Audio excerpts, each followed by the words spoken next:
Congrats Electric Porpoise 452, first joining today.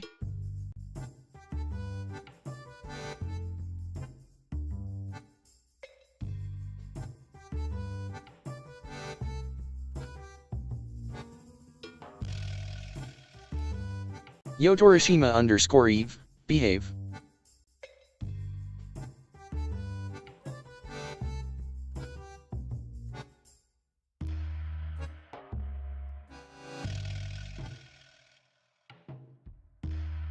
Hi amusing prince, Zapimps dish.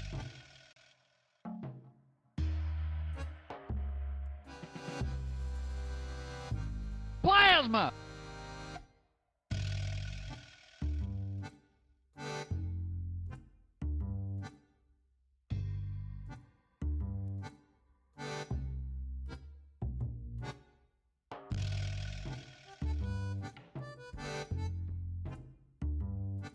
You're gonna love my nuts.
Hi Kriakurian air.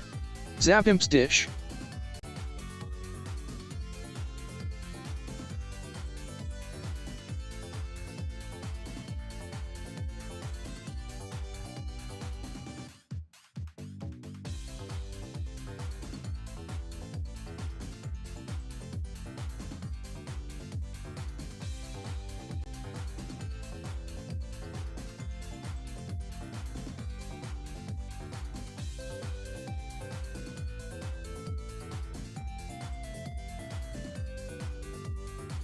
Willow, hi yeah yapper.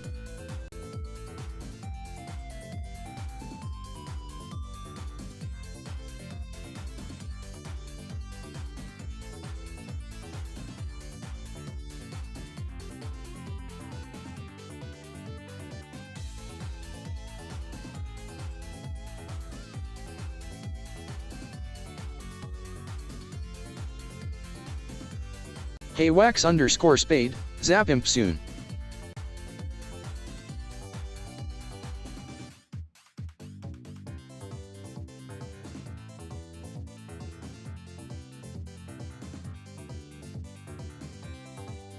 Hey Fira, Imp's burning it again.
Hey Cyber Mario. Zap him later. I got a bucket of chicken. I'm not one of your fried chicken tramps.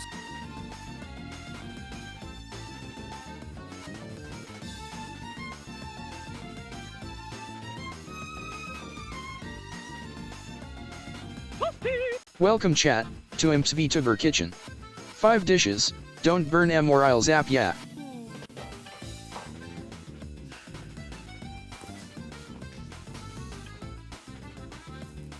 Hey everybody, welcome on in, come on in guys, welcome to the kitchen. We got plenty of good stuff for you tonight. Welcome to the 2nd annual Vtuber wine dinner, where we have a variety of dishes that are inspired by a group of wonderful creators and Vtubers. And we hope that you guys really enjoy today. We got a lot planned. So we're gonna quickly do our bread count clip. For you guys that are not in the know, for just 1 channel point, you too can make me put a bread clip right on my jacket. It's 1 per person, 1 per person per stream, and it's only for the stream. This is more of like a check-in, hey, how you doing kind of thing, and just kind of see how people are going. 1 channel point, 1 channel point. I forgot it was mealtime. What's up, Prance, Willow, Cyber Mario? We got a whole bunch of people. Creature, Fiera. We got a ton of people. Which one is my bread clip? I think yours was the first one, so it's the nice gold one, actually. You get the nice gold one. Shadow Fluffy. Hey, Shadow I see Fluffy Willow. 029, zap free. I see Willow. Hell, welcome in. Welcome in, Willow. How you doing? We're having a good time tonight. So we got a big variety. You know what? I forgot to do. I forgot to do. I'm gonna fix this right now. I fixed this very briefly. Image. We're gonna fix this right now. I'm gonna showcase this before we get really involved.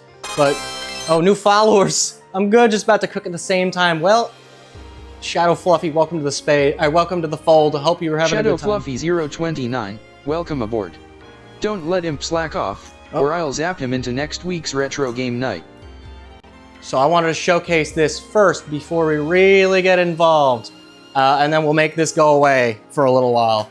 So ladies and gentlemen, we have here, this side over here, your left, your other left. We have here, right here, the menu card for our 2nd annual Vtuber wine dinner. And we have a group of wonderful, each dish, as you can see, is based on a different Vtuber. And yes, I've talked to a lot of these, I've talked to these people. Many of these people I've known for some time, a number of months or years. They're all incredibly wonderful people. We love them to death, and we hope that you guys are all having a wonderful time. And for each of these dishes, we have tried heavily to kind of capture the spirit of these people, that capture the essence of their character, their content, their personality, their model, whatever it is. We hope that you kind of understand. Oh, you like that one there, Electric Porpoise? You like it? That one's brand new. That one's for you old heads out there. That one's for you guys, just like me. I'm an old guy. I remember walking to and from school in the snow both ways, coming uphill in the snow both ways, and then getting home and watching my YouTube channel content. And every video has unregistered Hypercam 2 in the top. Oh yeah. Bread clip. There's Puru. We got 2 more bread clips. We keep it going. We keep it going. How are you guys doing? And yes, Creature, some of these people will be here in the studio to audience. Not all of them. Not all of them. Sometime though. But this was never about getting people to come in and advertise their stuff and talk to people and be like, oh, hey, check this out. This is very much a fun time thing for everybody. For everybody to have fun with. Zap imp time. But as you can see, we're gonna go. Okay, I don't remember. We're gonna go straight down the list from top to bottom. We're gonna start up the top with some nice dishes, and then we're gonna work our way down to dessert at the very bottom, right down there. So I'm not getting advertised here. Then why am I here? Bread. Hi, Nightmare. Yes, for those of you coming in on YouTube, the bread clip works with the ! bread command. So feel free. This guy remembers the Bee Gees. I remember the Bee Gees. Do you remember the Bee Gees? I saw that, Cyber Mario. Alrighty, guys. Alright, so let's go ahead and get this started. Let's get this out of here. Get this out of here. Get it out of here. Throw it away. Right in the trash. We're good to go. Okay. Alrighty, guys. So we're going to start off right out of the gate, okay? We have a lot of stuff. This is just as you guys, I hope you guys recognize that a lot of this has been weeks in the making, upwards of a month, right? Like we've been doing food experiments constantly to get this stuff right where we want it. And I think that we've got some really incredible stuff, more so than our regular streams. It's like we've got a ton of stuff. We even have a camera to go into the back. Wait, whoops, wrong one. We've even got a camera that goes, this camera right here goes into the back, right over here, right? So I can go full screen and I can just go, hey guys, hey, check this out. I'm over here. We got some goodies here. We got some more goodies up here. And I can showcase a few things for you guys while we go, right? So we can go and we can showcase some things, and we hope that you guys, he's been yapping about this since early July. Creature's not wrong at all. Gonna make French dips the wrong way later tonight. JB, you let me know how that goes. The camera angle cooks. The camera angle do be cooking, doesn't it? Also, as a note, you guys, the moderators out there, the automatic shoutouts are not active. The automatic shoutouts are not the moderator shoutouts are not active. We're going to be limiting shoutouts to the people for this stream and for the automatic ones for raids, and that's all we're doing today. Just so guys know, we want to focus on the creators that we have on our plate today. And with that, let's get this show on the road. So the first content creator, I've known her for quite a while. I've known her for a while before she became a big name CEO. So let's go ahead. And in this corner, we have... I gotta bring it down a little bit. And in this... Zap him pudding. Hi, Poor. Fine by me, just press the button. Yes, you got it, boys. And in this corner, coming in, the CEO, the president and CEO of Swash LLC. She's a wonderful person. She's a visionary. She's an absolute menace. Swashbucklets. Woo! Yeah! Where am I? Yes, please. There we go. We want to give a big shout out. The first of our 5 friends. She's a wonderful person, and as said, she's the CEO of her own company, Swash LLC. She saves a ton of money. She does a lot of great stuff. All of her workers are unpaid interns, and we're more than happy to help out. Echo. Why am I echoing? Oh, okay. Yeah, as soon as that goes away, we just need to hit that. So the first thing, we talk about, okay, so we talk a lot about, hey, how do we, also I love these, I absolutely love these mitts. Life happens, coffee helps. It's absolutely just like exactly how life goes. We talk a lot about how, just gonna slide out of the way for right now. We talk a lot about how, how do you capture the essence of a person in a dish, right? How does she save so much money switching her car to insurance to Geico? That's a very good way of doing it. No, but we talk about how do you capture the essence of a person in a dish, right? So you talk about, okay, well, think about what does a person in a high level of status want? What do they want to eat, right? They eat nice, good quality food, but not just anything. You want something nice and fun and rich. It's got a lot of work put into it. You get your unpaid interns to sit and slave over a stove for a couple of days for a dish you're probably gonna eat once and then just let sit in the fridge for a while. I'm actually 100% certain if we wanted to, like, Swash would probably just eat half of this in one sitting and then save the rest for later. So what we have here, you guys, we have a nice oxtail stew. This is a slow wine braised oxtail stew that has been sitting on the stove for hours. And there's a lot that goes into oxtail stew, right? So one major thing you gotta understand about oxtail used to be poor people food. It used to be poor people food. It used to be very much like, the amount of effort it would take to really produce something valuable out of oxtail. It takes a long time. You're slow. There's only so many ways that you can actually cook oxtail properly, but it's very much a labor of love or just strict survival. You are making something truly wonderful out of this because it takes so much time to cook. But because, thanks for making a Sklim dish, yo, Vtuber male, what's up? How's it going, Sklimbo? Absolutely, my dude. Absolutely. Hey Sklimbo, muscles intact. Sklimbo, muscles intact. Yeah, that's Deathcube. Don't mind him. He's gonna be a little sassy. For those of you who don't know, my little buddy down here, this is Deathcube 9000. He is my childhood GameCube. When I was struck by lightning, so was he, and unfortunately for all of us, he came to life, and now he's a part of the stream. And let's just say he's not the happiest about it, but okay. But yeah, the lobster effect to low-class food gets the quirky glaze. There's an interesting thing about it, though, because lobster is low-class food because it was just seen as like the cockroach of the sea. So poor people, slaves, all that, those are the people that got lobster and food like that. Garlic, too, was very much a thing. That and foie gras. And foie gras now is considered top tier. Like, people will actively go out of their way to make foie gras better, even if it is unethical to do so, because they want to get their bang for their buck when they're making it and selling it.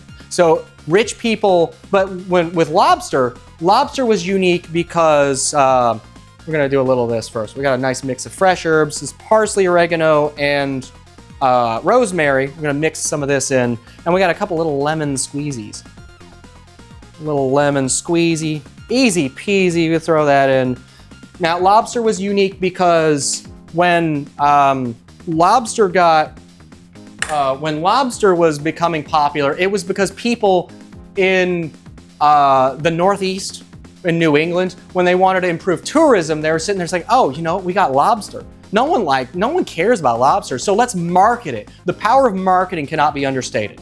But oxtail, it's partially marketing, but it's also because with oxtail specifically, it's a very rich dish, and the way you have to produce it, the way you have to cook this stuff, you have to take this stuff and you have to slow cook it for so long that you can get that meat nice and tender out of this, right? And what you end up is with a nice, healthy, rich dish that's full of collagens. You got a lot of collagen, you got a lot of rich, thick flavor, all of this stuff, and it's such a labor of love to create that you ultimately, it's such a labor of love to create something like that you inevitably get this really intense, rich beef flavor out of this, right? So you look at this, and immediately you just sit there and you say, "Wow, look at this dish. This thing is incredible." Let's get these out of the way. We don't need these anymore. We'll see you again later, lemon squeezies. Alrighty. But yeah, there we go. We got here our first dish. This is something you have to take a lot of time to do. So in general, the process for making this, you have to take oxtail. You let it dry, you dry it out a little bit, like drain out any blood that might still be in the packaging. You season it heavily, sear it in your pot. So like when we did this, right? So I took this pot for the entire process. You just, plenty of oil, plenty of seasoning, you just sear it right in the bottom of the pot. And then you pull all of that out, add your vegetables. I started with mirepoix, which is carrot, celery, onion, and then I added some garlic, added some bay leaves, and we just threw all that in the pot, and we simmered that down really well, deglazed with red wine. We deglazed with a nice quality red wine. This stuff was actually very expensive to get. But of course, let's be real, right? If it is for somebody with a good quality taste as Swash, a nice high power CEO, you better damn believe I'm going to spend the extra money making sure that I get this stuff. And I got it on a real nice discount. I think she'd be proud of me. But yeah, we love a lobster. Oh yeah, absolutely. I love seafood, especially shrimp. Shrimp, I could eat a million ways. That's neither here nor there. But yeah, so you'll take all your stuff, your veggies, your deglaze with red wine after you get a lot of color on them, sear those real well. And you'll put your beef back in, add your beef stock in, cover it all the way, and then put that in the oven low and slow. You talk about 250, 300 degrees for hours. Last time I made this, it took 4 or 5 hours. Is that about right? 4 or 5 hours? Yeah, it took about that long to cook it down. And then we strain it all out, peel all the meat off those bones because it should just peel right off. And then you take all the bones out because you don't want those bones in there, and you blend the stock, the braising liquid you have, plus all the veggies, you blend that. And then you're adding in more carrots, onions, celery, garlic, and then we added potatoes, and we put all the meat back in there. And there's some mushrooms in here too. And we just put all this back in. We added a roux, brought it up to a boil, added the roux to thicken it up really well, and then we just let it sit. And then just now you saw me add a little bit of lemon juice and some fresh herbs in there, and we top it off with a nice thing. Pass me a wine glass there, please. So we start off, and we got a nice, give me a bigger spoon. I'm gonna need a much bigger spoon for this. I also require my camera. You'll have to excuse me a little bit because we will be taking the pictures for each of these dishes individually so that I can share them, because otherwise it'll be a little bit difficult to, it'll be a little bit difficult. Nothing for you. Oh, Cyber Mario. No, you'll just pass me the camera. I just want to make sure I get the pictures.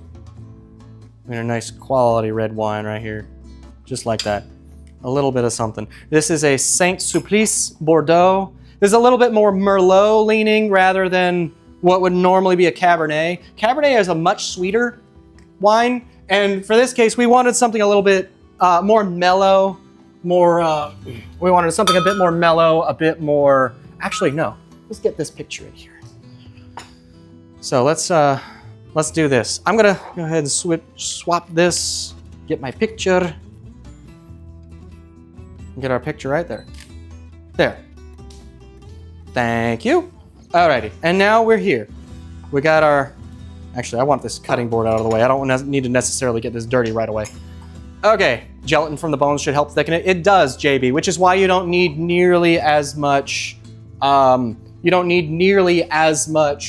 in the way of roux or like a cornstarch or something like that to thicken it up. But this did need a little bit extra. Also, by the way, if you're looking at wines in terms of like budget, if you were going for something more budget than a high-end wine, just get something like a Sutter Home brand. These small bottles, these are 187 milliliters, and these will generally, like one of these will generally do you for a dish. Even one like this size or a little smaller.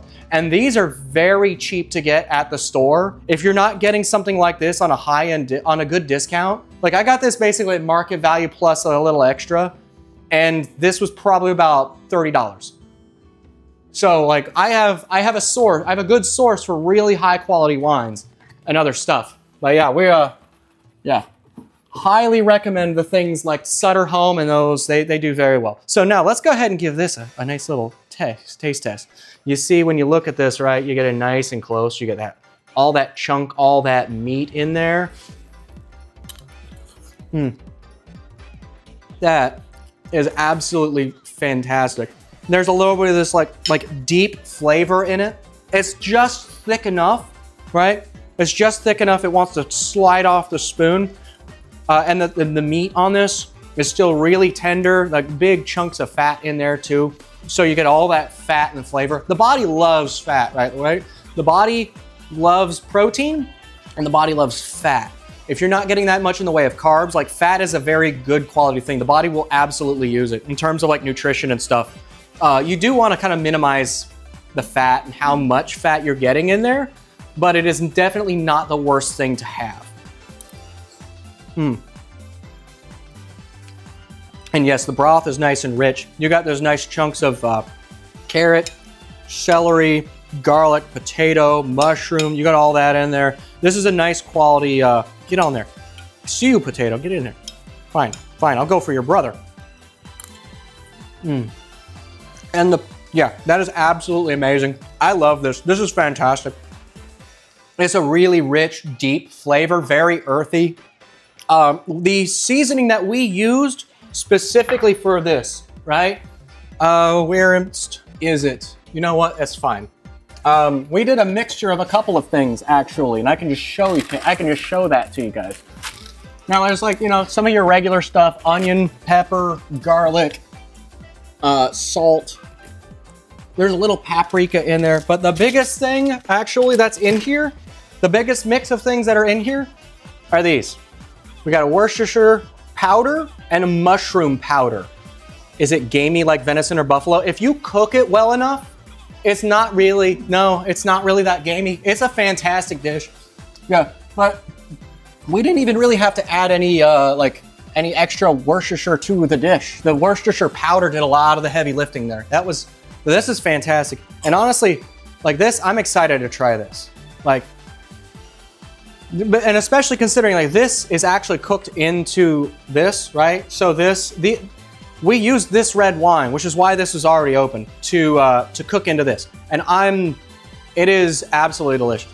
Yeah, long cook time, JB, absolutely. The long cook time did so much of the work to get this. So we'll just do a little of this.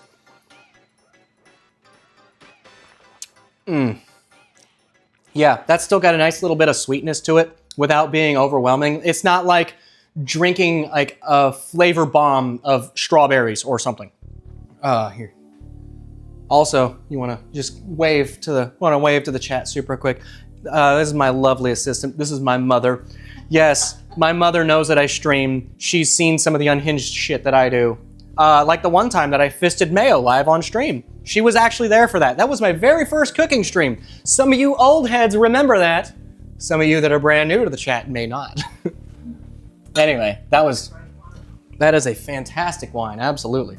Let's go ahead and set this aside. You want to go ahead and you can eat that. I got plenty more. Oh. All right.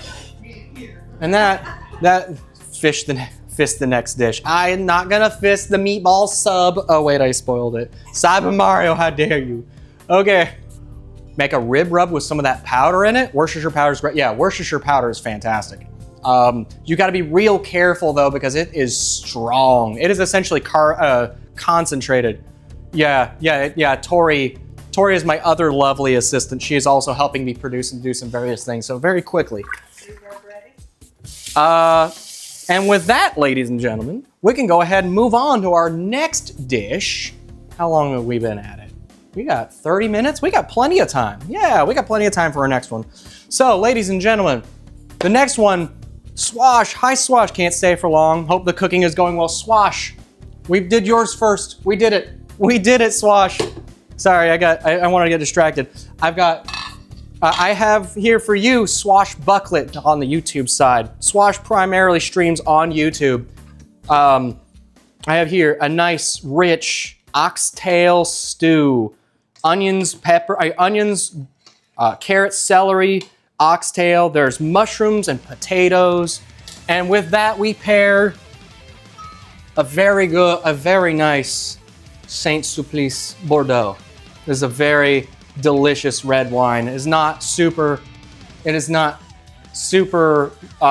overbearing on the sweetness. It's a little on the dry side. I usually prefer sweeter wines, but for this, it was a perfect match. A match made in heaven. Swash, I also got it on a very good deal. You'd be very proud of the deal that I got on this. Saving you money. Ooh.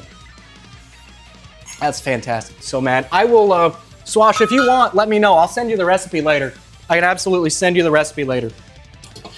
And with that, it is just in time. Let's see. Wait, wasn't Swashbucklet? Might be, Puru. We're all about those deals. Those deals are fantastic. Yeah, no, I'll get back with you later. Oxtail has been getting expensive lately, but we can absolutely see.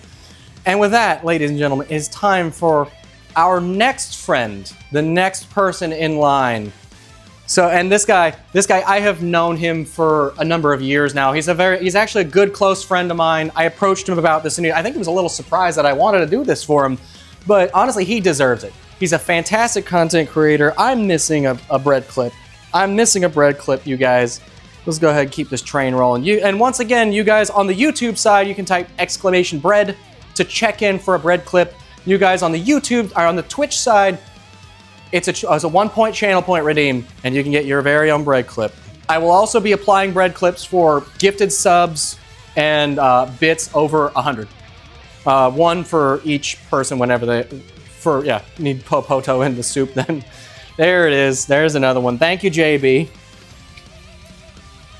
Another one right there. All right, and with that, let's go ahead and move on now.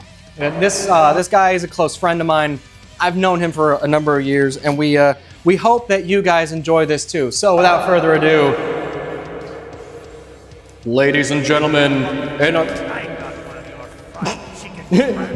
ladies and gentlemen, in the blue corner, coming and clocking in at 3.5 stories, the dragon, the myth, the mayor, Mayor Seth the Dragon. I think I was peeking my microphone there. All right, we're good. Thank you. Thank you for that one. Thank you guys very much. Mr. Seth the Dragon, wonderful guy, wonderful dragon, great guy, mayor of Bonktown, USA. Fantastic person. For him, so you gotta think, right? So what do you do for the man that has everything? Right? What do you give the man that has everything? You know what you give the man that has everything? You give him a nice, good quality meal. But what is a dragon like, right? What is a dragon like? Hold on. What does the dragon like? The dragon likes spicy. But how effective do you get spicy? You gotta have a little bit more than just spicy, right? So first things first. Let's take a look, right? First things first. We have here what I refer to as an effective vehicle for spicy. Fixes. What do you do for the man that has everything? You fix his trim. I consider this personally an excellent vehicle for spice. We have here a spicy roasted garlic marinara sauce. I love making marinara. It's so simple. It's so simple a caveman could do it. Honestly, it's fantastic. You gotta love it. But it's moreover, it's so versatile. You could do so much with a good quality red sauce, right? So you could do a lot. But in this case, right, we have here a spicy roasted garlic marinara. So I took my regular marinara sauce, which, if you guys have been following since the first cooking stream, the very first cooking stream, we made marinara. I've got everything with it, right? But this mix has habanero. It has habanero and ghost pepper in it, and about 4 whole heads of roasted garlic, all blended in. And now that's nice and warm and hot, all that spice is coming through. It's activated all that capsaicin. It's actually far less spicy than you would think it would be, right? But it's more than that. It's more than that. You're gonna love my balls, chat. We have here, and what we are going to be doing today is a spicy roasted garlic meatball sub. We have a few things that we're gonna be doing. So first off, we got a lot of good stuff here. These, Tori, you ready for this one? These are handmade Vietnamese baguettes. We actually further refined this recipe from the last time that we did these last cooking stream for the Vietnamese stream. When we did banh mi, we did these and they were so good. They were just like, we got to do that again, but better. So we actually took this last time, and so we took this because the first recipe wasn't quite right. So we had to add a few extra steps, make sure like, okay, let's see where we go with this. And then we further refined this, and we took about 10% of that bread flour out and we added rice flour.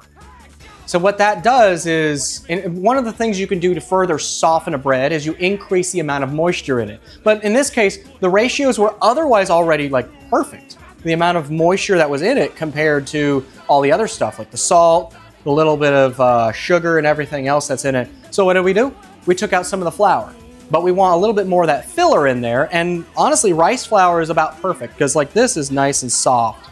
This has actually been frozen and refrigerated too. But yeah, so what you do with a meatball sub, honestly, you don't want to split it the entire way. You want to have it so it's like basically an open face thing. But that's not all, right? You see, we got these ghost peppers right here. What we also need, we want a little bit more flavor just other than, you know, yeah. But yeah, when we did this, by the way, when you do baguettes, a lot of breads, you need to make sure you have your trusty, your handy dandy trusty stand mixer. Sorry, I was waiting for that one. All right. Oh, yeah, we got a lot of stuff happening here. So yeah, what we're gonna do, we're gonna let this sit. I'm gonna go ahead and put that right there. And we're gonna go ahead and get this right back on a low heat just to keep it warm. And we're gonna do that. We're gonna preheat that. And I've got my thing. So first things first, what we're gonna do, we're gonna trim up and julienne some onions and some peppers. Now we got this ghost pepper here. We're gonna try to avoid doing too much of it. I'm honestly probably only just gonna do one. I see people are having fun here. All right, just one little ghost pepper. Honestly, because of ghost pepper, I'm gonna go ahead and I'm just gonna go ahead and put on some gloves. I'm not playing that game today. Rice flour, potato starch, tapioca powder for breading things. That's a good option. A good mix of like 4 parts flour and like 1 part rice flour is also a really good option. But what we're gonna do, we're gonna take our onion, and I'm just gonna do about a half of it. Oh, that's splattering. She be splatting. We're gonna put the lid back on that. Put the lid back on her. Okay, so what we're gonna do, we're gonna take only one for the dragon. Oh, what? 1 onion? Oh, no, this is for me. If I wanted to actually feed the dragon properly, I would need the entire bag of onions, and he'd probably only just get a little bite. But yeah, honestly, like I'm just gonna do about half an onion. And what we're gonna do, I'm just gonna julienne this nice and clean. I'm gonna julienne this nice and easy. Also remember, if you're cutting things, you want a nice sharp knife. You want to make sure that thing is as sharp as a motherfucker, because a sharp knife is a happy knife. That explains, again, I've cracked this joke. That explains why Brits are always unhappy. All right, yeah, okay, I know. I actually know, I told one of my British friends that, and he just cracked up laughing, like, oh God, yeah, it's true. So we want a couple of sweet peppers. Normally, if you guys are doing like a meatball sub and you're doing this, you just do a bell pepper and an onion, right? So you just do a bell pepper and an onion. These sweet peppers are not super hot either. So really, like, you could do without de-seeding these, but in my interest of sanity, I'm going to de-seed that little fucker. I'm not doing that game. I ain't playing that game. I'm brave with spice. I'm not that brave, boys. A bell pepper. I was gonna say glove up, those peppers are no joke. Yeah, no, I'm way ahead of you there. This is not the only dish we're gonna be wearing gloves for, guys, trust me. So, we got this, and once again, we just julienne this, nice and easy. You want these nice and thin so they'll cook through fairly quickly. Also,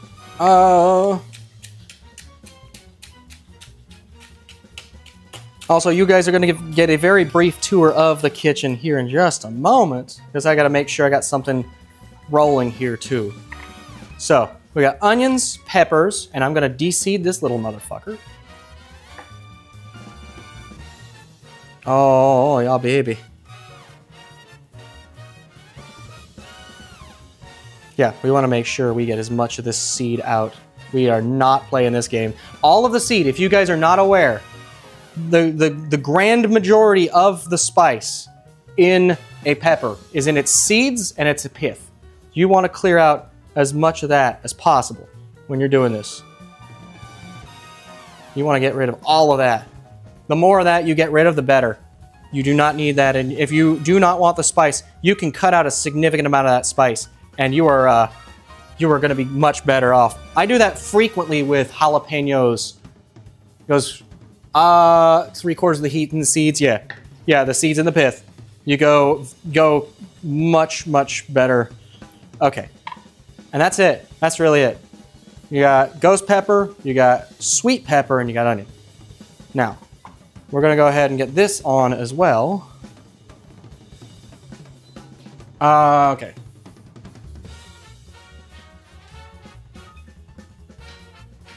Come on, hit the button. All right. Now, really quick, I'm gonna give you guys a quick little tour of the thing. It is, I believe this one.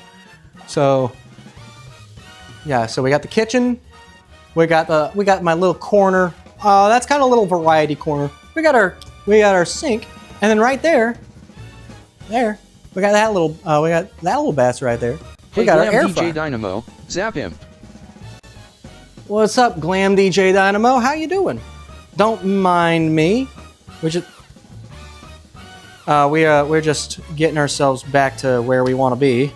Okay, now I will take that. Thank you very much. Sup, playa Kara on your DJ account. Oh, Kara, we got a ton of stuff going on.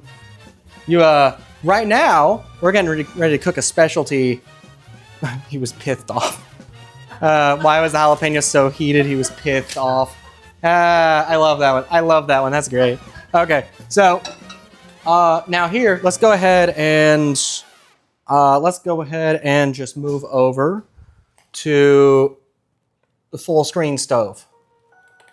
An electric stove is super fast for electric. Nice. All right, that's very nice. Okay. So what we gonna do? We're gonna take my nice fancy garlic oil. There's not a lot of this left, so that's really all we're gonna use this for. I'm gonna do that, and I'm gonna put a little bit right there as well. And the joy of this, I'm gonna take this, let this get a little hot. We got our baguette right here. We're working on our. It's good to see you there, Kara Carousel. By the way, Kara Carousel is another wonderful creator. Kara Carousel operates the Kara Carousel show on Voop Chat. Any of you guys that want to go check that out, he streams pretty well. He has a good time with that. So what we're gonna do is we're gonna take these, and we're just gonna saute this up nice and hot while this gets going. And in the meantime, we'll go ahead and get this out.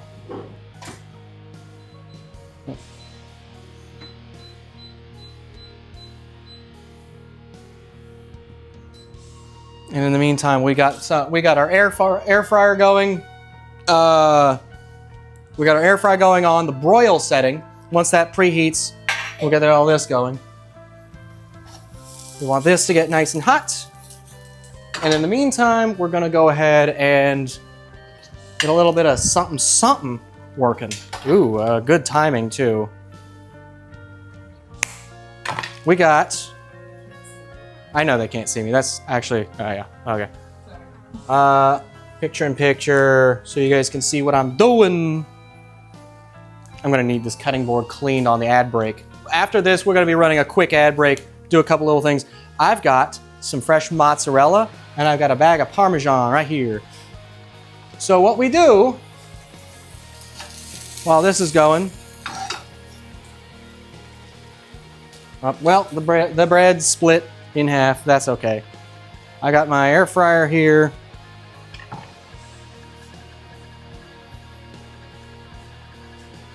Nice, soft, fresh mozzarella. You want a nice, soft, fresh mozzarella. You could do a little extra. Like, you could certainly do some damage with some like a bag of mozzarella, but I like fresh. And we got that, and we've actually got this. This is fresh grated Parmesan. This is not like sawdust Parmesan in a shaker bottle that's got like 12 additives. So that's really it. Like, we got nice. We're gonna do this, and what we're gonna do, once this is good,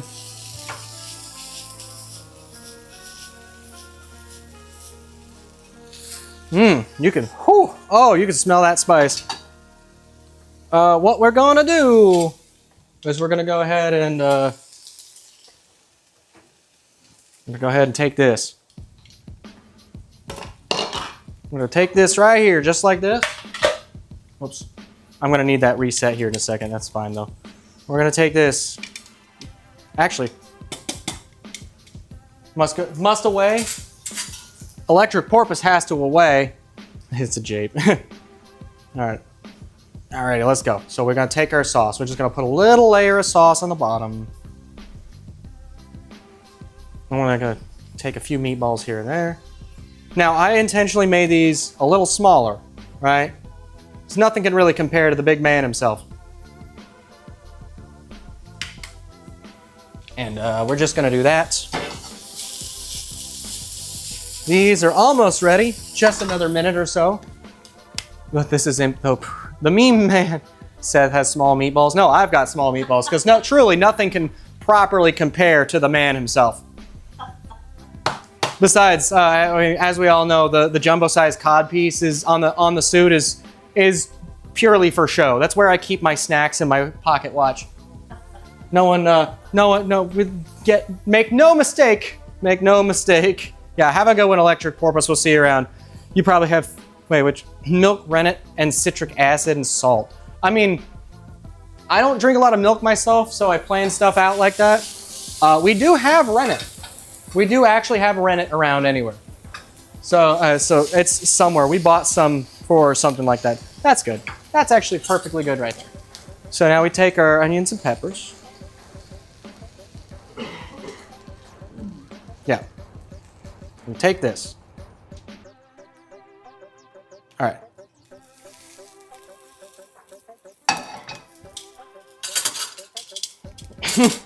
Yeah, you can smell the spice in the air. That is mighty spicy. And we're just gonna load that up with cheese and more cheese. And all right, that's nice and preheated. It didn't give me a 5-minute warning, so. Whoops.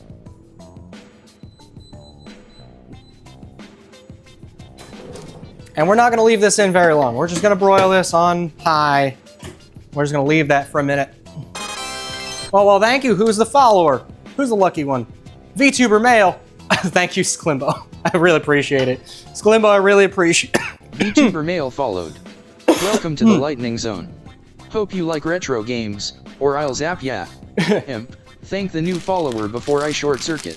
Thank you. Don't mind Death Cube. Yeah.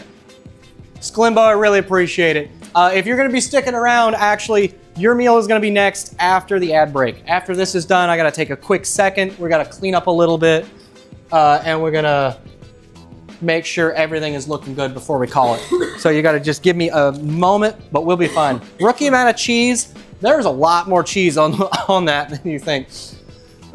Oh, it is. That pepper kind of went a little aerosol there. Alrighty, now let's go ahead and put these up here just like this for now. Whoops. Alrighty, and get you out of here too. But yeah, I really appreciate everything so far, guys. While that's all going, because this has just got another minute or two. What we're gonna be doing next? Because honestly, yes, we need to get this out. Get it out of here. Get that out of here. Get it out of here for just a second. I'm gonna pull out a clean board here for what's next in just a moment. But these can go. These can get out of here. I don't need these right now.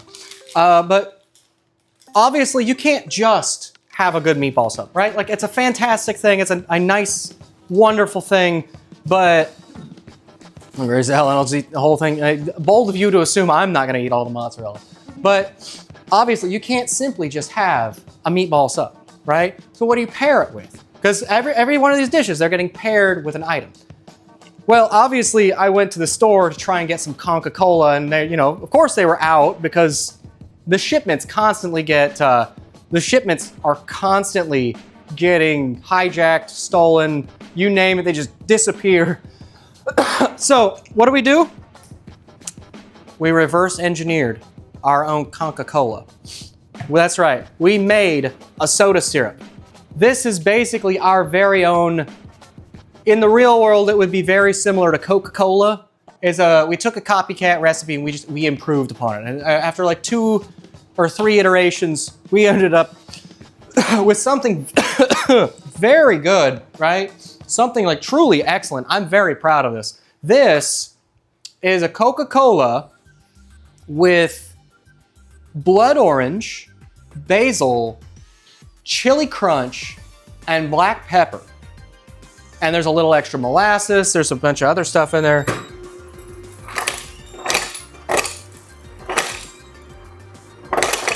That went a little slow. Don't mind the door. We're just trying to air out everything here. Let's see. Are you in? All right. You know what? We'll give that the last 2 minutes and we'll call that good. Gimme. Coca-Cola shipments get blasted by hat missiles. No idea where they come from. The world may never know, Puru. So what we have to do now is we have our Coca-Cola, Hey, right? Slogston. Slog. Don't suck. Are you cooking, son? You better damn believe I'm cooking. Yes, Dad, I'm cooking.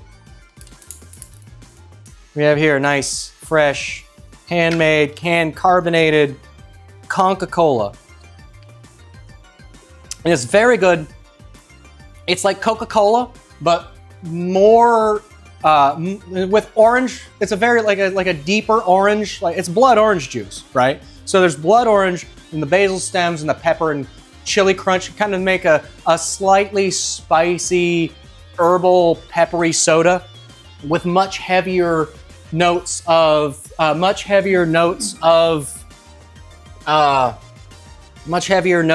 like citrus and stuff. Like, but it still keeps that kind of air of like, oh, it's like a citrus Coke. But you can't simply have that, right?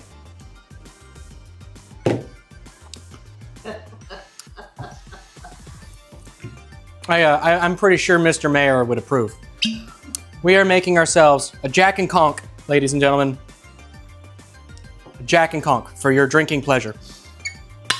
Chemist on YouTube who claims to have cloned classic Coke with real sugar. Holy shit. All right, and you're done actually.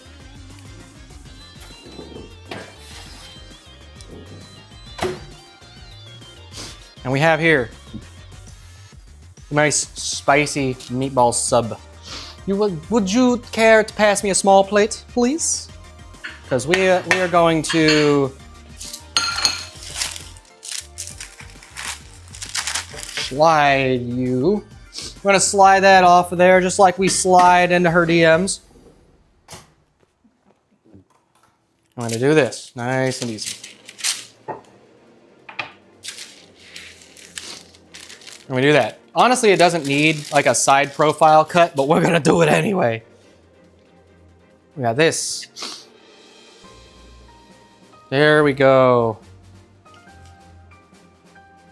I want to get this side profile, just like that. You look at that. Ain't that just a beauty? Ain't that just a beautiful thing? Look how fucking delicious that is. 40 more seconds in the broiler to make the cheese browner. It spent about 5 minutes in that air fryer broiler. Honestly, I don't know that air fryer broiler is gonna make it any darker than it already is. But there, ladies and gentlemen, is our dish. We're gonna go ahead and snap our family photo picture here, and then we're gonna be moving on to our ad break very quickly. Okay, so let's go ahead. Snap our picture. Don't mind me. Don't mind me, chat. Actually, here, we slide that out there. Thank you. Okay.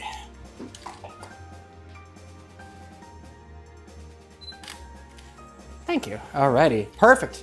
So, we're gonna give this a taste test.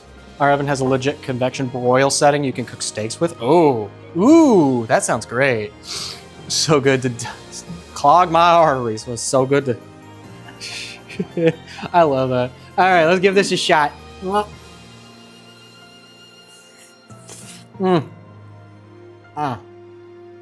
Yeah, that's spicy. That's for fucking sure. That is definitely spicy. Oh, Ella mine. Don't worry. I'm sure Dad'll like some of the without the onions and peppers. I'm sure he'll love those meatballs. The meatballs themselves are just ground beef, onion, garlic. There's some shallot and some sweet peppers in there. So there's no real spice in the meatballs themselves, but because they've been sitting and marinating in hot marinara for a couple of hours, it's soaked in so much of that flavor. They're nice and soft. The onions and peppers themselves are nice and spicy. They give a nice little layer of flavor. And that cheese, this cheese, right? Like, just look at this cheese. Like,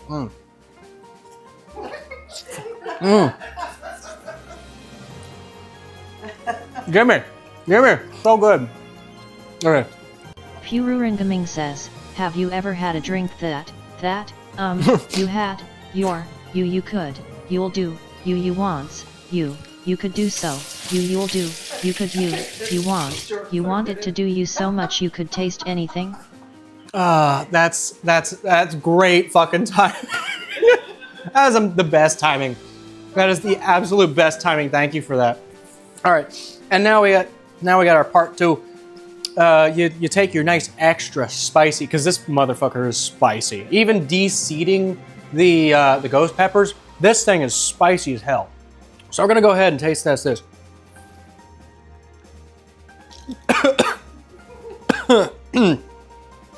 Sorry, it's good. Even the tiny little bit of bourbon in this, like it was a very small amount. It tamps down on the citrusy flavor and just brings it all in, right? Because one of the things that's in this, I made my own bourbon vanilla extract. We're using this zapping stuff. into a 3-minute ad break soon, you slacker. Don't test me or I'll roast you next. Okay. So, and with that, thank you guys so much for sticking around so far. We'll be back in about 5 minutes. We're gonna run a quick ad break. We're gonna run a quick ad break, and we're gonna clean up a little bit, and then next we're gonna be running Sklimbo's dish. I think you guys already know. I know.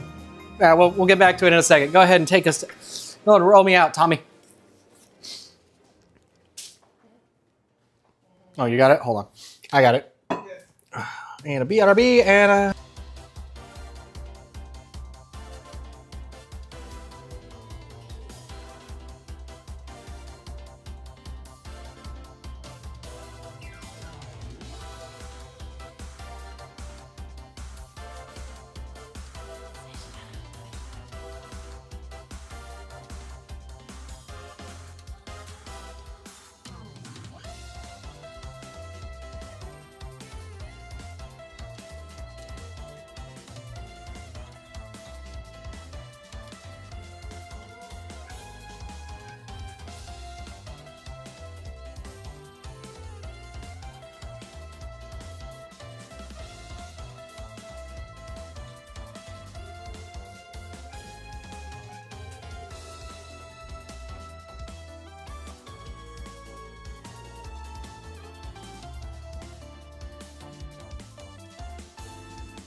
Welcome back, guys. Come on. Thank you for everything. Thank you for sticking around through the ad break.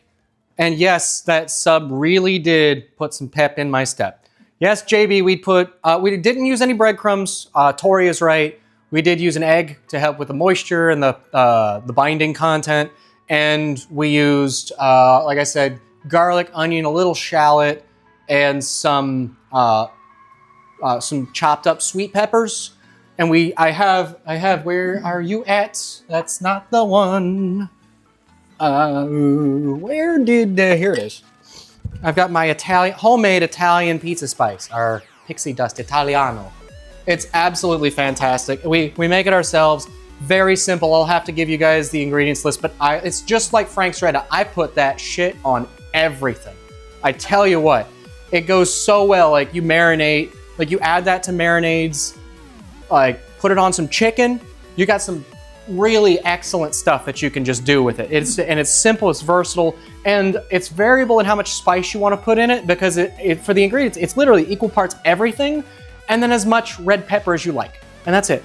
I'll have to put that out on Discord for people. If you guys really want, let me know on Discord. You can type !Discord or just wait for Deathcube to tell you something. Hey, Izzy. Don't char the stream. Don't char the stream. Hey, you should be telling that to me. Anyway, thank you guys for sticking around so much. Next up on our list, and once again, thanks to everyone who's stuck around for all of this, and to all the amazing VTubers that agreed to be part of this. We really appreciate you so much. But next up, let's go ahead and and now in this corner, I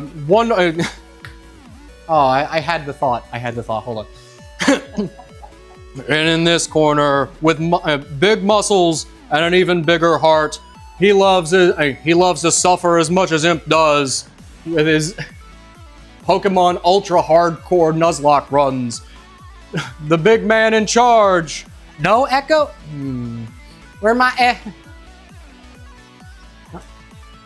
Hold on. You know what? How about no? Well, we ruined it. Thank you.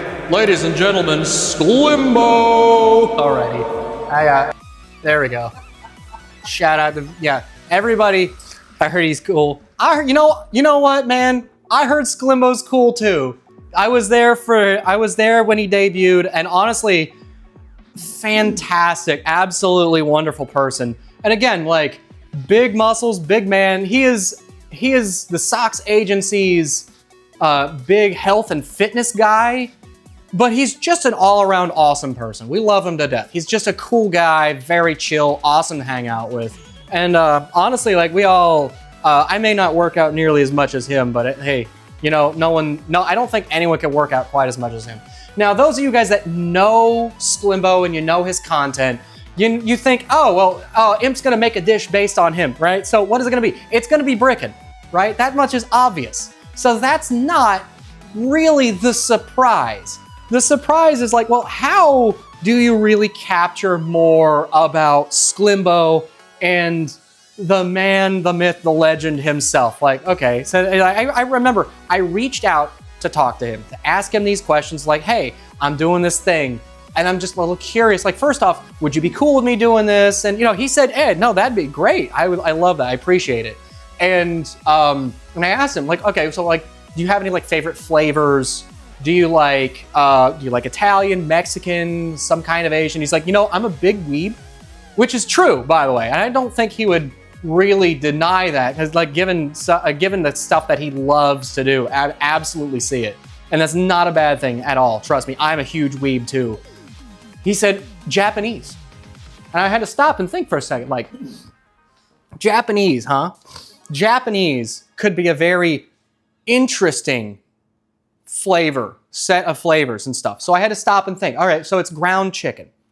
And I did a little bit of research. I did a little bit of like hyper compressed block of protein powder and creatine. Well, no, you see, it's brickin'.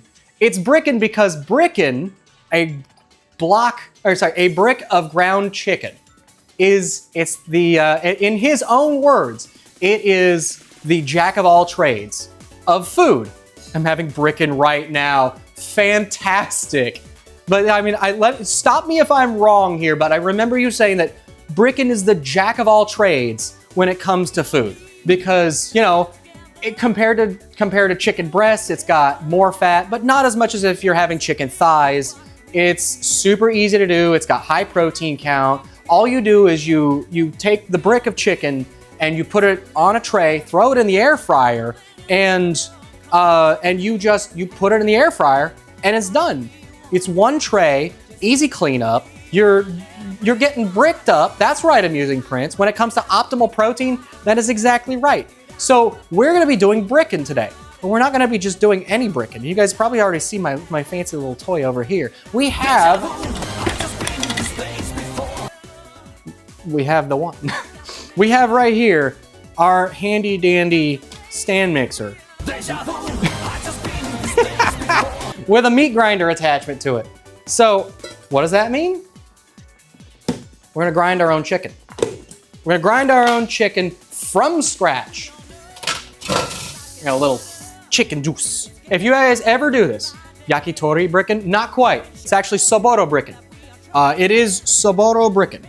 So what we are doing today, we're gonna grind our own chicken. All right, that's good. That's good. We got it. Yes, there's a stand mixer. Put that one in the pocket, Tori. You'll know when to bring it back out. So, actually, you know what? This bowl is not big enough. This bowl ain't big enough for the two of us. So let's pull out this one and hope I don't accidentally FaceTime myself. We must be bigger, yes? We must be bigger. We need the big bowl, the big boy. So what we have here, ladies and gentlemen, we have breasts and thighs. And obviously there's nothing else at all in here because, you know, Sklimbo does not like his veggies. In him speaking as a nutritionist, you know, he always says, you know, you should still always make sure you eat your veggies, you get lots of vitamins and minerals and very important stuff in it. So and I hate to put it like this, but it's just like with your dog. If you need him to eat his medicine, you just hide it in your food. You know, you wrap a pill in a piece of cheese and give it to him. It's good for him. He needs to eat it, so you gotta hide it. So what is totally not in here, we've totally don't have a mix of onions and garlic and grated ginger, but this whole mess is marinated in a mix of soy, mirin, and sake with a healthy pinch of an umami mushroom blend spice. So what we're gonna do, hopefully this doesn't bust people's eardrums.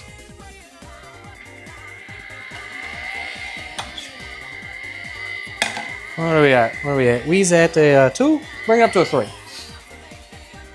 You know what? That's okay. You hear it a little bit. I'm having nothing. Having a buffet of everything being cooked today. Oh yeah, I wish I could bring you along. So what we do now? We got all this goodness. And what we're gonna do is we're just gonna slowly add all this in. If we have to increase the speed on this slightly, we will. But we're just taking all this and we're just gonna throw it all in just like this.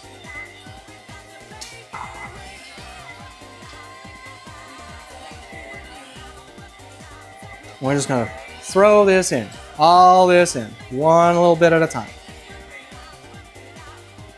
Okay, I do need to actually increase the speed on this, just one tick. Bring that up to about 4. So like a medium low. And all we're doing, we're just grinding this. We're grinding, chat. We're grinding. You gotta get on that grind set. Not quite to like the Sigma grind set Bentley. We're not doing that today. Well, you know, Sly. No, we're not doing that today. If I wanted to do that, that would have been with the last meal. But you can see here what we got. What a nice fresh ground chicken. And you do this fresh ground, it's much, much better for flavor. It's much fresher.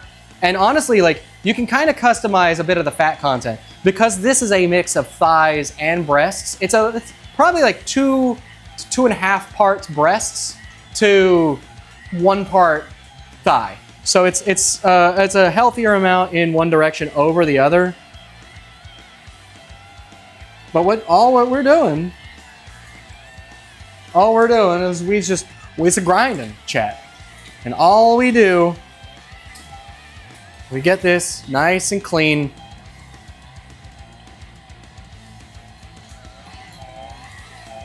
All right. And once we get all this ready, we're gonna go ahead and get this rolling, get our air fryer heated up. We'll just set that on air fry, and we'll be good to go. All right, and that is just about everything there, chat. So let's go ahead and throw that in the sink. And throw this in here. There we go.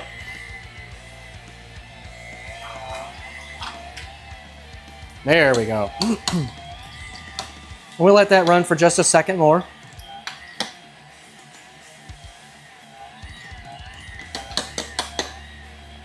And we're good. There's really there's a little bit more in there that you can get out, but there's really not too much more. Okay, so we turn that off, and we'll go ahead and make sure that we get this stuff set. We get this stuff set to the sent to the dish. You want to make sure, right? Because after all this, what we got left is we got a nice fresh ground chicken. That's very important to remember, and Sklimbo probably knows this as well because he eats a lot of ground chicken. You really don't want to manipulate it a lot. You don't want to start smashing it or this. If it's ground well enough, and even though this is on the coarse setting that I've got, I have the most coarse grind on this. You don't want to brick your chicken. No amusing prints, not allowed. No, bad prints, bad. But yeah, so, whoops. All right, so what we're doing now is sending this all straight to hell, because it's raw chicken, right? Raw chicken. We do not mess around with raw chicken. Glove up whenever possible. What we're gonna do is we're gonna take our handy dandy standy mixer, or sorry, handy dandy, not stand mixer, handy dandy tool, and we're gonna just carefully, take a, sorry, Poro. You know, I hope you, that size. I hope you have a good day. I hope you get some good food. You deserve a good meal in your life. I hope you get a good meal. All right, but what we're gonna do is we're gonna just take some of our ground chicken, and we're going to just carefully pack this in. You don't want to manipulate it too much. You don't want to hard pack it in, but all you're doing is we're just kind of gently throwing all this in and evening it out. We'll set that aside right now. And now, let's get this unplugged. Let's get our next handy dandy tool out and get the, oh, I need to make sure I clean this later. Okay, so what we're doing now, we're gonna quickly get this up and running. We got that air fryer on. We got this air fryer on 425. Yeah, we got the air fryer on 425 for about 12 minutes. We're gonna go ahead and start it. I'm gonna set this aside for right now. And while that's going,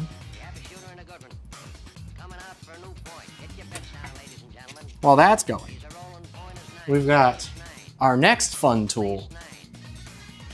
Let's set this a little over here. We're gonna need this on the side right here. We got right here. Can anyone guess what I've got running right now?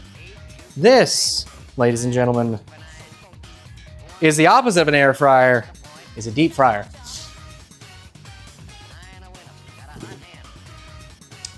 So, obviously, take our air fryer. We just have that for later. Where's my knife? Where's my knife at? Where'd my actual knife go? I want the knife. Anyone remember that movie? Anyone remember that movie? The Mystery Mousecatool. Oh, welcome back, Willow. Welcome back. You're up next, Willow, just so you know. But for right now, we are about to finish. Thank you very much. So, while that's heating up, Actually, that is ready to go, so we should just go ahead and pop this right in. Pop that right in. And it's very important. We're gonna keep an eye on that very soon. I made a smoothie. Ooh, what kind of smoothie? I do like me some nice flavors. So we got a mandolin for fresh slicing. Make nice fresh cut chips. So what we're gonna do, we're gonna throw potato at ourselves. Now, remember, this actually takes a pretty steady hand. And you gotta be a little extra careful here too. Yogweight 92. Wait, Don't what's up? Triumph's food. How you doing, Gway? Potatoes. I love potato. I love potatoes in every form. Sliced, fried, potato lyonnaise. That one's an advanced technique right there. Man. Yeah, all we're doing is we're just cutting nice thin chips. You know, when it comes to potatoes, I always just channel my inner Samwise Gamgee. Boil them, mash them, stick them in a stew, fry them up, get nice, delicious chips. Master, what's potatoes? All right, and then, here we go. All we're really doing is that. You get nice, fresh, hand-cut potatoes. So what do you do with a deep fryer and thin sliced potatoes? Obviously, we're making potato chips. So we're just gonna very carefully throw those in. I need my other small bowl here in a second. I'm gonna just throw those in carefully. Chips are cool too, I guess. Crimes? Potato crimes? Potato-based crimes. No, Gway, I think not. I don't think we need another, I don't think that I don't think, Prince, that we need, another Irish potato famine. Potato-based crimes. Alrighty, but we're just gonna do this. We're just doing this. And while this is cooking, and while that's cooking, let me introduce you to the other member of the family. Because I do need this. And we'll need that. We have, obviously you can't just make chips and not have a seasoning, right? And since this honestly is oh, by the way, I see that 10th chip. Yeah, I see it. I see that 10th bread clip, boys and girls.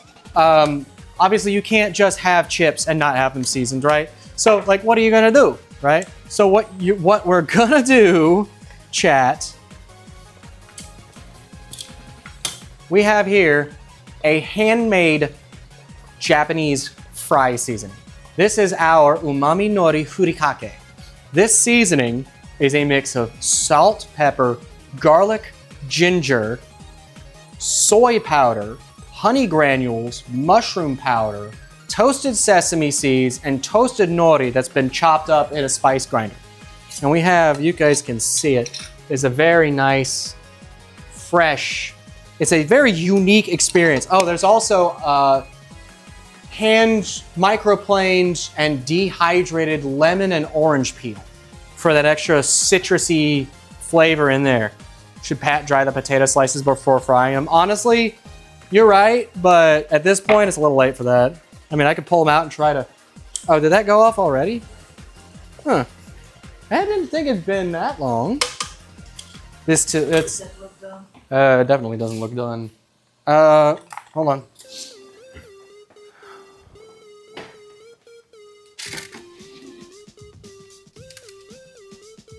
Oh, you're definitely not done. All right, let's put that back on. Oh, no, that,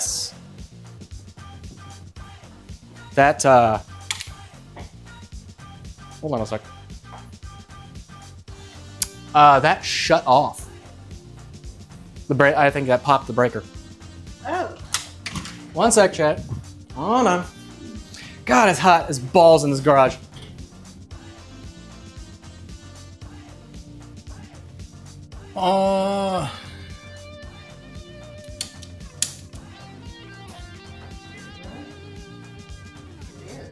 Yeah. Yep, it popped the breaker. That's what, son of a bitch. Yeah, I gotta be careful about overloading that. Which one? In that corner? Hold on, if that's the case.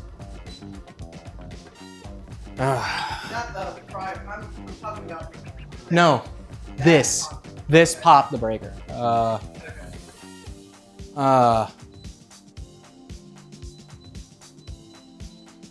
Whoop, oh, wrong button, all right. The good news is that it is actually halfway done, but you talk about scuff. That actually upsets me a little. I was like, there's no way, right? But yeah, all we're doing is we're just waiting on chips to finish cooking, and we're waiting on the brickin' to finish cooking. That's all. Homemade seasoning mix. Honestly, it's at this point, it's a race to see which one's gonna get done first. But with chips, normally, if you're doing homemade chips, for our purposes, I wanted to showcase. Nope, it popped the breaker again. Okay, so I can't use that one anymore. That's not good. Okay. Shit. Yeah, talk about scuff. Give me a second. It'll be on the one on the right side, just below dishwasher. Give me a second. Hold on. It means that I need to move this over here to the other side.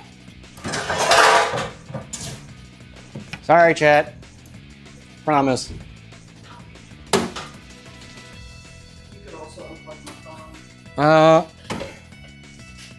Your phone should not be that much of an issue. Oh yeah, no, I get it. Why is this popping breakers? That's the hard part for me. Yeah, it's just... But it's the only thing that's drawing power. This should not be doing that.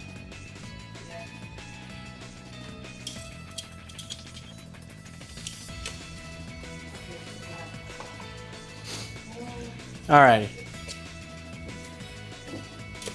Give me, no, give me the wide one. Yeah, that one. Yeah. Okay. Yeah, we'll set that aside. Obviously, this one, talking about. Yeah, no, your inner cat can go sit in the crate. Bad girl. Yeah, so that's sorry about a little bit of scuff there, chat. It makes me a little upsetty spaghetti too. I don't know what's going on. This is obviously doing weird stuff. It's just drawing a little bit much. I don't know what's going on. We're talking about, okay. I love homemade seasonings mix. Toasted up the nori before chopping it to put it in the mix was the best part of besides the taste. Yeah.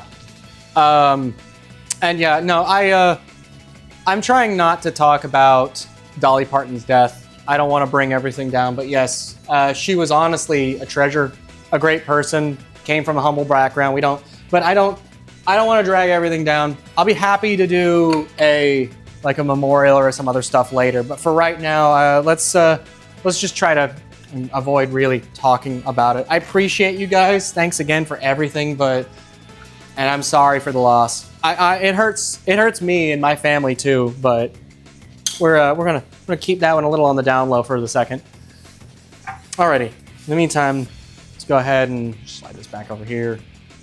Just getting a little cleaned up while we have the chance. These chips are almost done though. Oh, yeah, let's my bad. Back to potatoes. Thank you, Gway. Yeah, I'm sorry. I'm not trying to bring everything down. I just don't think we need to talk about it a whole lot. Okay, so that's got about 3-4 minutes left. These chips are almost ready. You can see they're starting to caramelize. A little bit longer, you'll start getting that color. This is a smaller. I say smaller. I'm spoiled because the ones that at work, they take like 5 gallons or more to fill up. Like those take a lot, right? I need to harvest my potatoes, but the buckets are too heavy. Get you someone to help. Oh, the smell of that potato. Alrighty. But we are, yeah, you want a nice, yeah, we want to make sure you keep these like separated. You got to keep them separated. Bow, bow, bow, bow. All right, yeah. I try also to avoid like downtime or moments like this where I'm kind of left alone with my thoughts because the voices in my head are going to come out to play and I don't know that we need to see that. But we're good. We're looking fine now. These are starting to crisp up very nice. And that actually is starting to look like it's caramelizing.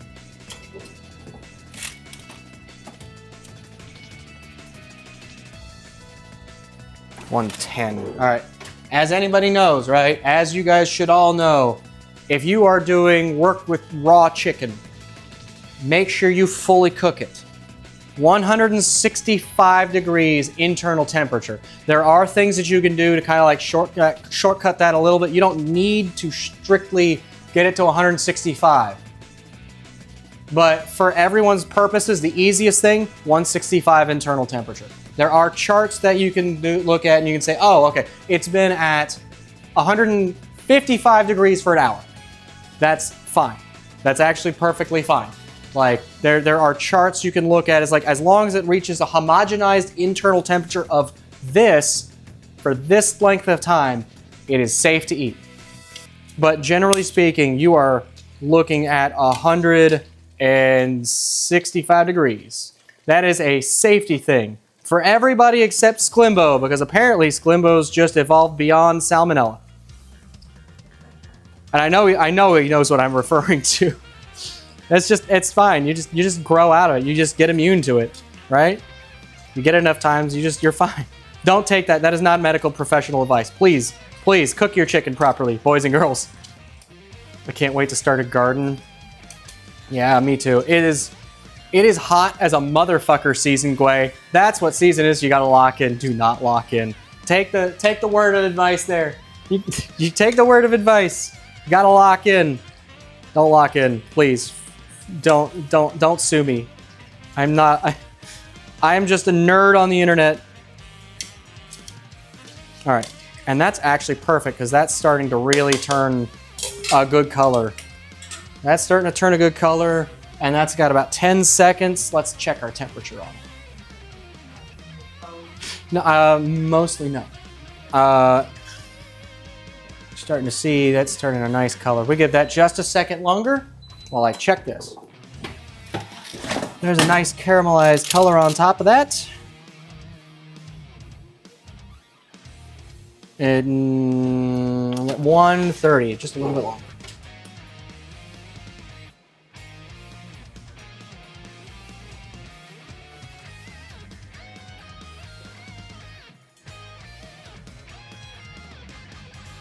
Why will you not hit the button?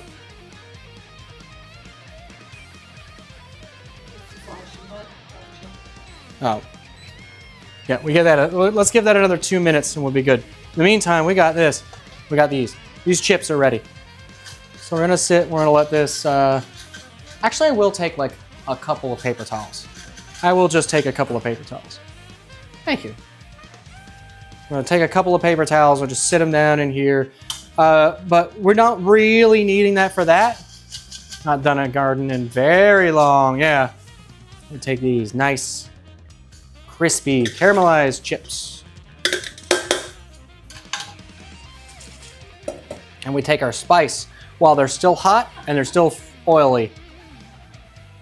You wanna go real heavy with them, right? You wanna go real heavy with that spice. You wanna make sure you get tons of flavor. If you go a little too light, it's just gonna kind of taste salty, depending on what's in the spice. All right, there we go. We got nice, from up, get nice, delicious chips. No, I see you there. Not allowed. And we're almost ready to bring to plate. I just gotta make sure that the chicken is actually fully cooked. I promise. I just gotta make sure that the chicken is actually fully cooked. Now, there's a few tricks you can do if you have some kind of a mold like the ring molds that I have.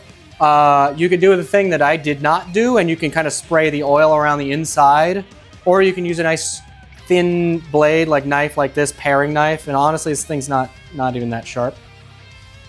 It's not really that sharp. Unless you sharpen it behind my back and I wasn't paying attention. Swear to God, if I cut my thumb on stream. Well, first off, it wouldn't be the first time. I've done it before. Open your heart and the chicken will tell you if it's fully cooked. That's why I have a probe. Highly recommend these, right? Like the Comart brand thermometers, these little bad boys are still really, really good. Are you ready? Are you ready? 35. Son of a bitch. I'm getting 140.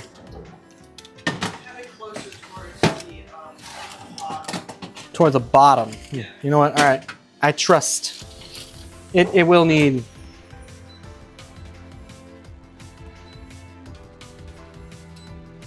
All right, we pump the temperature just a little bit too. Hope for the best. In the meantime, like these we can go ahead and I'll jump the gun. We'll taste test these a little bit. We got nice, delicious Japanese furikake inspired chips.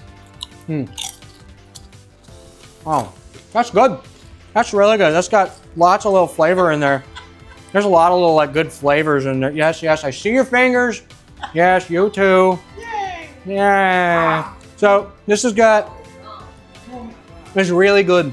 It's got the kind of like nice citrusy undertone. There's a lot of umami with the soy, the mushroom, the interesting nutty flavor from the furikake, from the nori, the seeds, the sesame seeds, like that ginger, the garlic in there.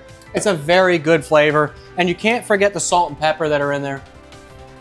So yeah, we can go ahead and we can, but there's not quite, that's not quite the whole picture though, right?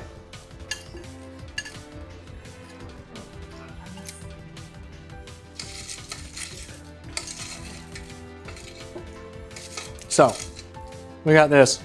We'll just set there. That's the first one. In the meantime, let's go ahead and turn this off. Save me some heartbreak.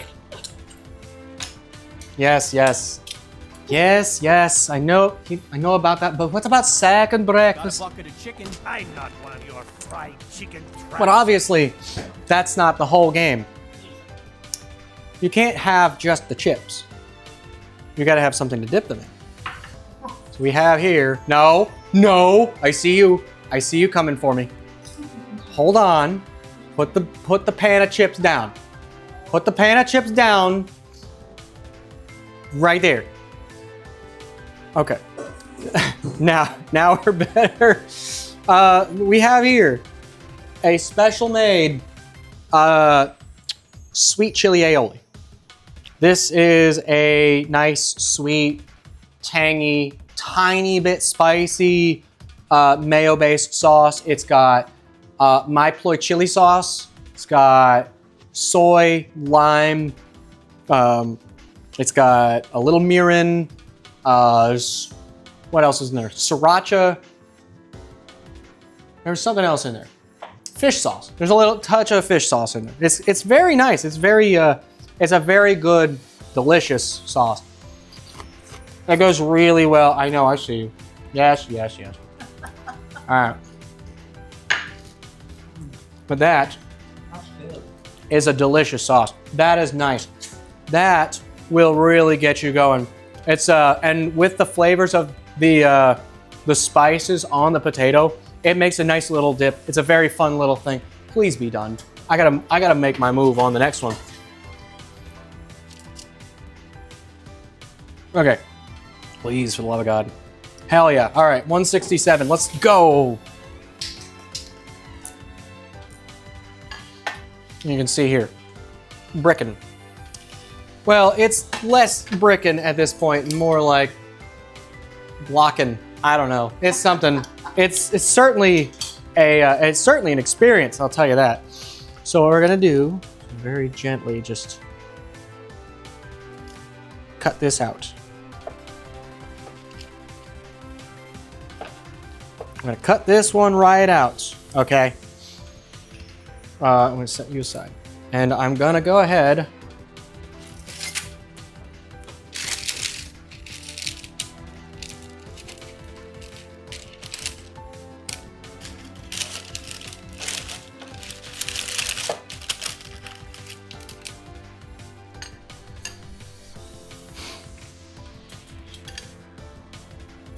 And there you go. Brickin'. Yay. It good. Alrighty, next. The last little bit we do, right? Aside from getting this all kind of put away so it's out of the shot.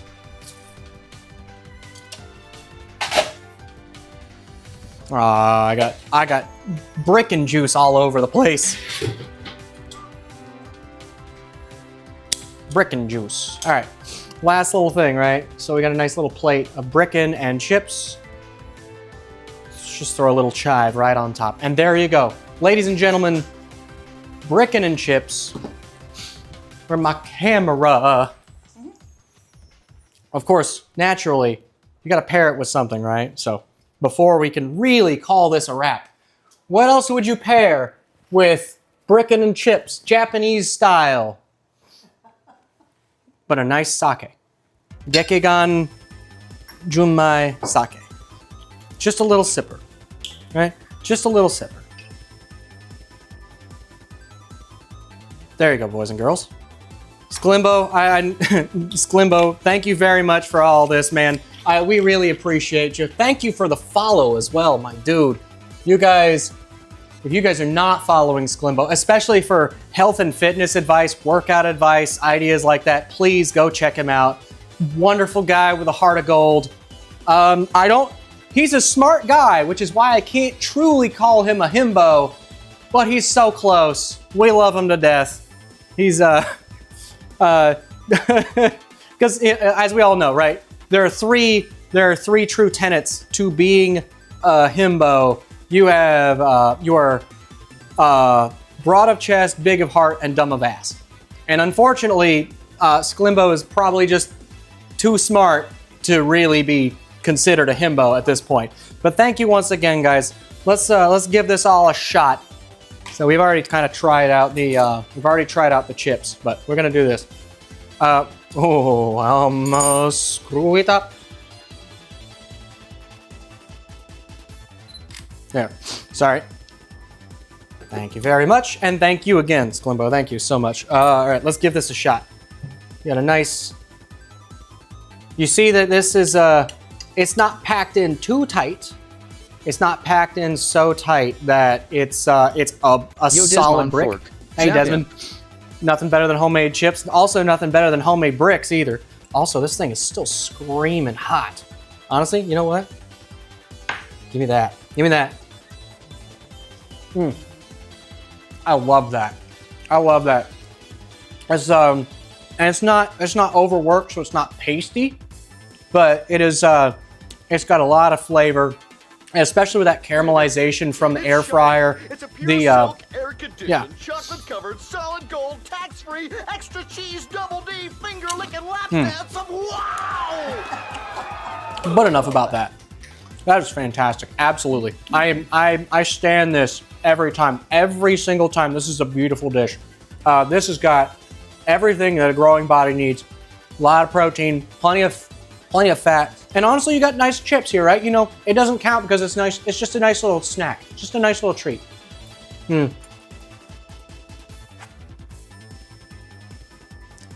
This is good. I am absolutely down for this. The flavors are subtle too, right? So it's not overwhelmingly like in your face soy and ginger and sake and mirin and all this, right? Like the flavors are subtle, which gives way to like the chips. Like this sweet chili sauce does amazing work, and I absolutely love this. We're gonna set this aside for later, and I'm gonna have me a little bit more. I still have plenty of the ground chicken, because we actually made a ton of ground chicken, so we have plenty more to go. And that would, by the way, if you don't want to air fry it, you just take that with a little bit of oil. You just leave that for a second. We're gonna be running into another ad break. It's only got about 15 minutes until the next one anyway, so. If you guys do grind your own chicken and you don't have an air fryer or you just don't want to use an air fryer, this is perfect. You just throw a little oil in there and just very gently like fold it and toss it so you're not like mixing it too hard. You just make ground chicken.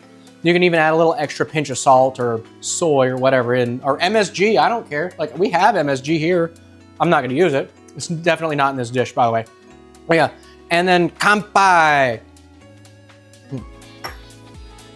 That's good sake. That is fantastic sake. That is great. Like, yeah, this stuff, it's a little on the sweeter side, which I like. I love the slightly sweeter sakes. And this is set room temperature, but I believe this one likes to be served hot. I believe this one actually likes to be served hot, which would mean you put it in like a ceramic bottle and put that in warm water and you let that come up to temperature. But honestly, room temperature, this stuff is phenomenal anyway. It's great. It's nice and just lightly sweet, super fun. Alrighty, boys and girls. Okay, I see. My lovely assistants are like, give me the chips, give me the sake. Alrighty. There you go, have the sauce. Okay, boys and girls, we're gonna do one more ad break and we're gonna go ahead and clean up and we'll be back in a few minutes, like 5 or so minutes. We have 2 more dishes left. The next one will be a little bit involved, but I promise it's gonna be worth a good time. Thank you again, everyone so far that has stuck around. You guys are all beautiful people. Thank you so much. We'll be back in about 5 minutes. You guys have a good one. There, ad break. Death Cube, tell me. There, all right. Attention, There we chat. go. 3-minute There ad we break go. incoming soon. Imp, don't touch my buttons or I'll zap ya. All right, boys and girls, we'll be back in about 5 minutes. Thank you guys so much. We'll see you soon.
Thank you guys again for showing up.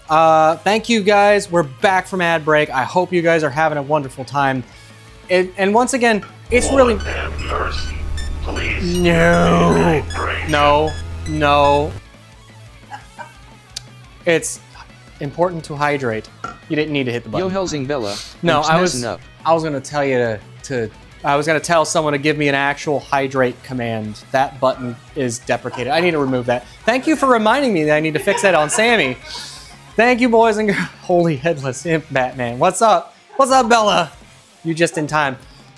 First things first, it's real important. Take your time to hydrate.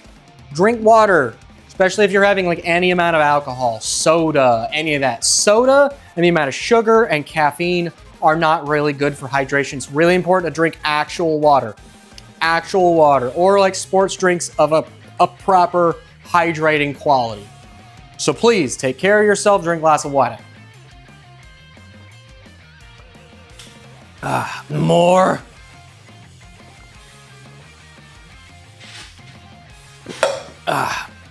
Real important, drink lots of water. Take care of yourselves, boys and girls. We really need you to... Woolly Rhino. Mayonnaise is in fact an instrument. What's up, Woolly Rhino? How you doing? What about water brewed into tea? You know what? That's fine. As long as you don't overdo it on the tea.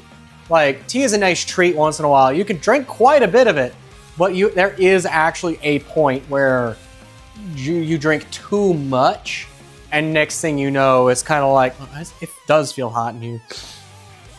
I guess it's just because the window is open and everything's been on heat. Okay, but yeah, so we got a lot next.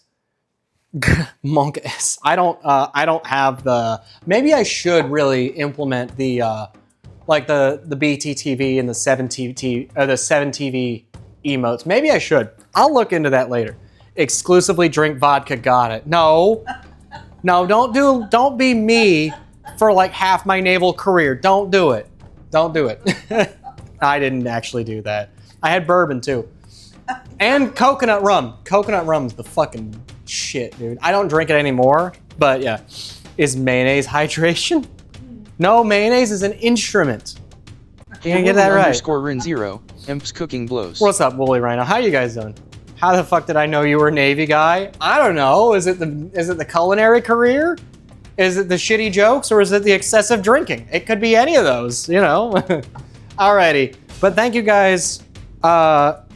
Our next wonderful streamer, honestly, she is an absolute riot, absolute blast of a person. Constant, like, I don't even know where to begin. So let's just start at the top. And in this corner, weighing in at a solid 67 nuts, she's a bundle of energy, she's a laugh riot, and she's just a chaos gremlin. We have Willow. Thank you guys. Off with the filter. Okay. Thank you guys so much. Thank you, Willow, again, for agreeing to all of this. Absolutely fantastic, wonderful person. Just the queen of yaps, the queen of like talking. We like in the best way. I don't say that as like a derogatory at all. Like honestly, her content is hilarious.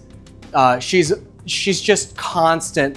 She's just constantly there. You make chipmunk soup. Not quite chipmunk soup. Actually, we went to. This is funny, right? Because we talked about a lot of this. I had to stop and think like, well, obvious. Okay, chipmunk girl, right? A lot of stuff going on. There's a ton of stuff happening. Where do we go here, right?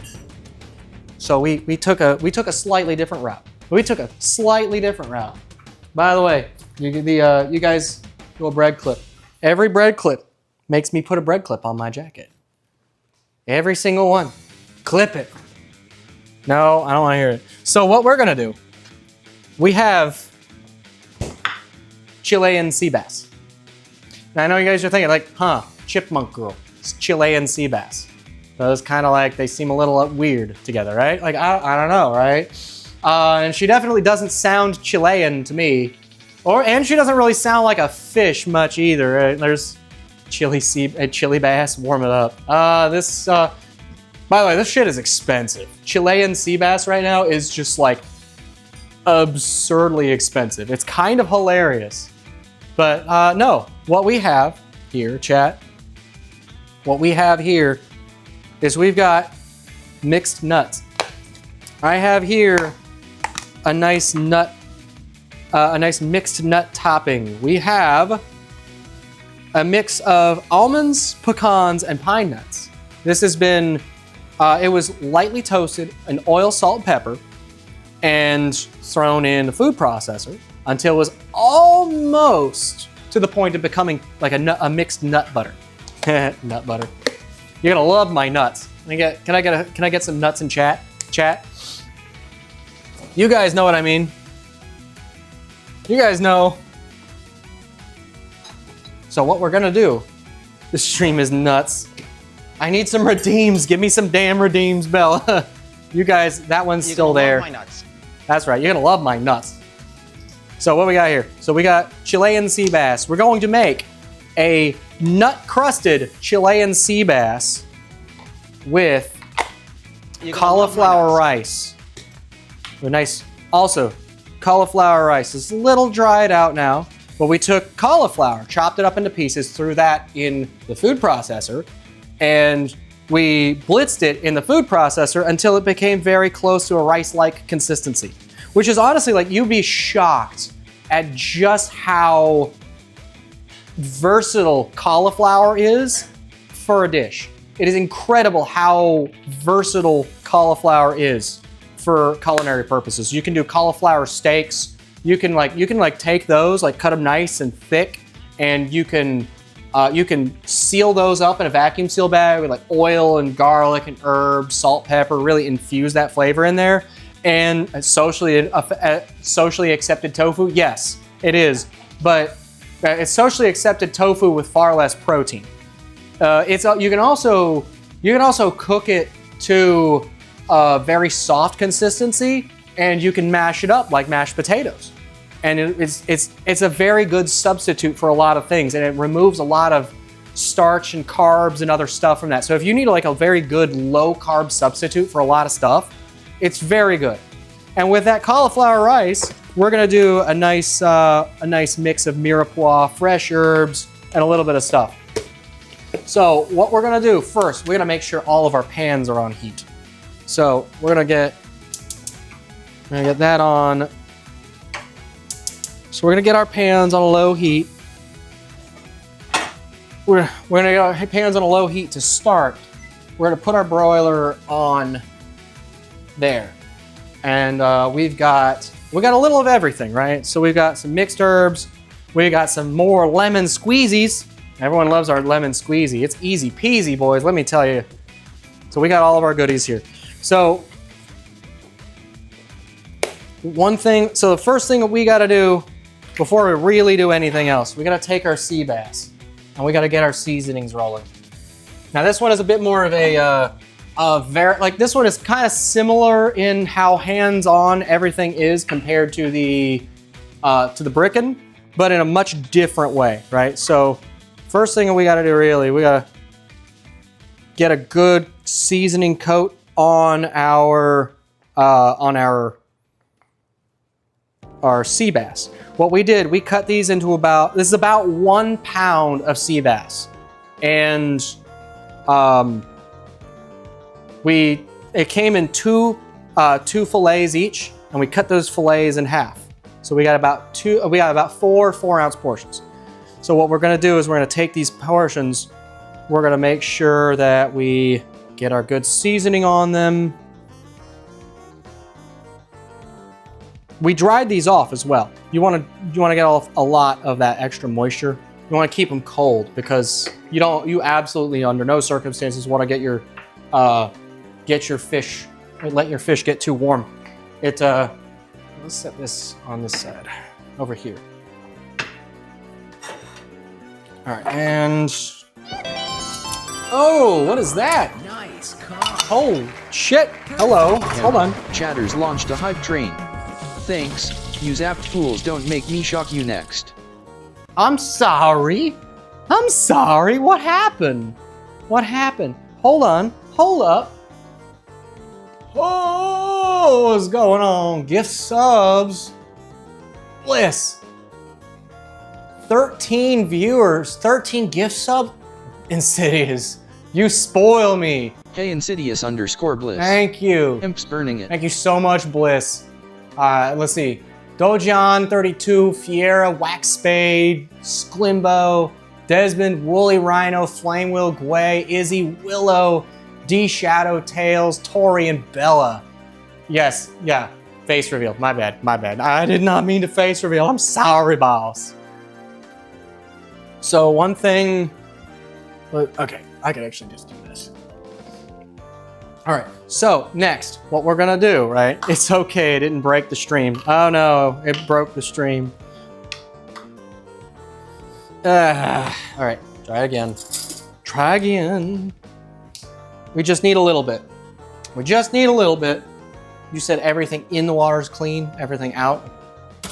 Let's just double checking that. All right, so what we're gonna do, we're gonna make sure that we get this on first. So we're gonna go ahead and get this rolling first while we finish preparing this, and then we're gonna switch to the camera over here, and I'll show you what I'm doing. But first things first, I've got clarified butter. I promise, I am trying to be a proper VTuber, and proper VTubers don't really face reveal. Well, I don't know. No, that's not fair to say. That's not fair to say. A proper VTuber? What is a proper VTuber? No one can really put a thing on that. You can't put a price on happiness. Well, maybe you can. I don't know. That's not up to me. So one thing what's wrong with your face that you can't show it? There's nothing wrong with my face. Well, there might be a few things wrong with my face. You don't really know. Also, I did make a promise, didn't I? Big gift subs, including a hype train. Thank you guys. By the way, there's a hype train going on. If you guys want in on the hype train, 100 bits or a gifted sub to your favorite streamer, Jackass. I don't know. Thank you guys so much. Please don't. I have to shill it. But no. Proper VTubers, 30% tits and 70% cringe. What if I substituted 20% of those tits for gaming and food, and the other 10% for more cringe? Would that work, JB? Because I mean, I don't exactly have boobs. So one thing we're gonna do, we're going to go ahead and we're gonna very gently brush Dijon over the top of this sea bass. Haha!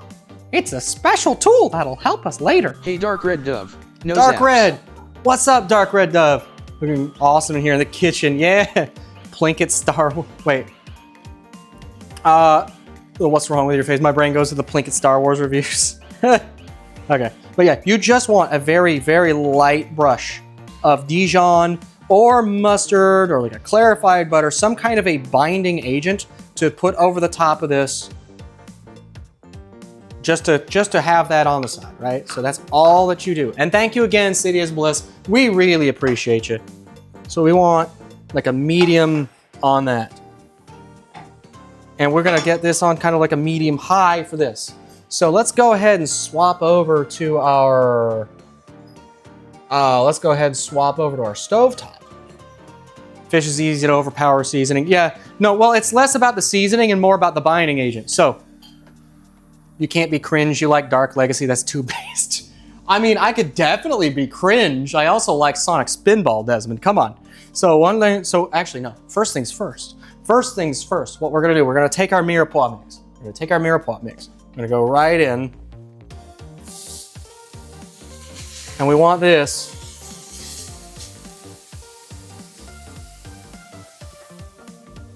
We want that to get nice and sauteed up nice and well.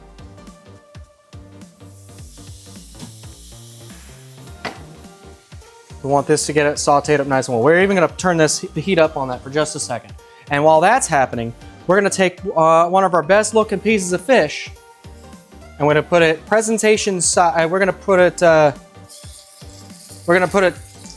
bottom side down. Normally with fish, you would put presentation side down first, right? So you get a nice presentation side down. Hype train ended at who knows. Thanks Insidious_Bliss for Hype train ended at 6,500 subs. God, I love Sonic Appreciate Spinball. where I'll zap yat. Wait, somebody else loves Sonic Spinball? That's blasphemy right there. That's blasphemy right there. What are you talking about? I will need my hand. Oh, here's a hand. I will need this. All right. So what we're doing here, we're gonna get this wooden spoon. Wooden spoon. Close enough. We're just do a wooden spoon right here.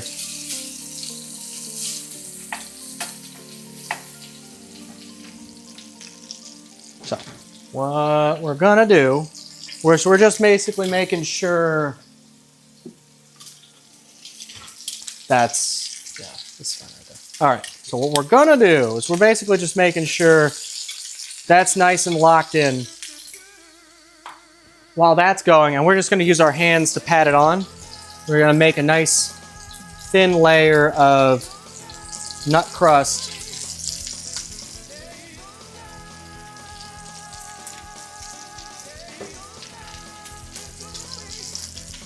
And a nice thin layer of nut crust. I want to just put it right over the top of the sea bass.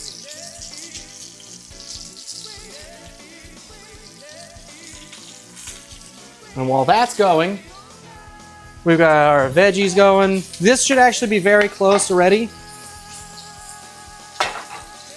So we're gonna go ahead and throw in cauliflower rice. Plenty of cauliflower rice. I believe this is probably good.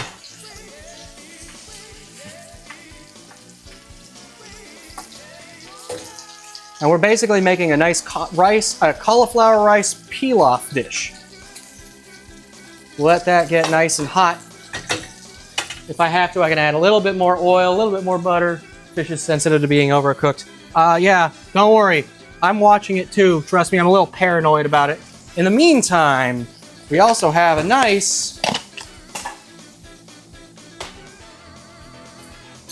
We also have a very nice romesco. I'm gonna put in this little pot up here in the corner.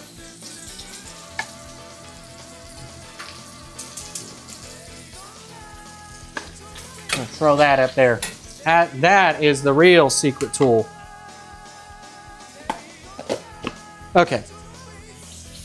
And then this, we actually are very close right here, so.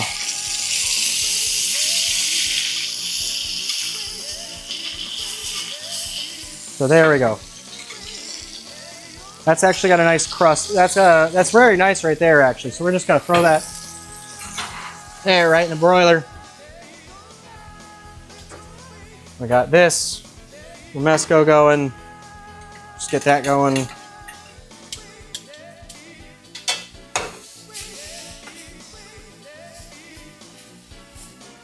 And here, we got our romesco.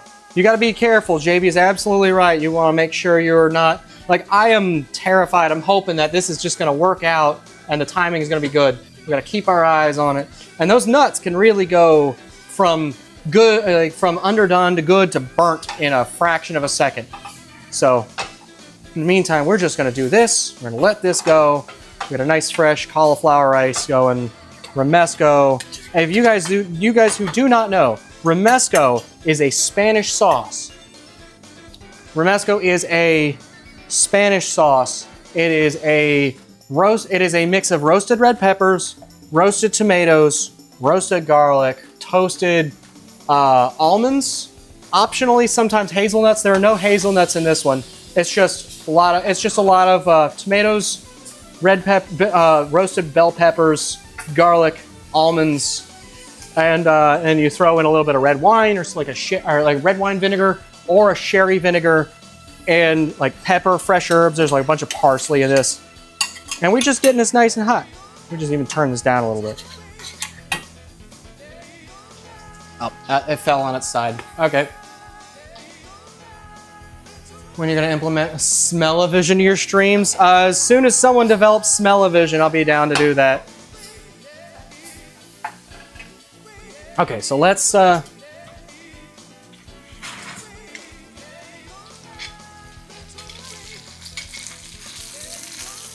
actually fell on its side. So we're just gonna go ahead and just turn it onto its other side because it fell. So we're just get a nice even little thing.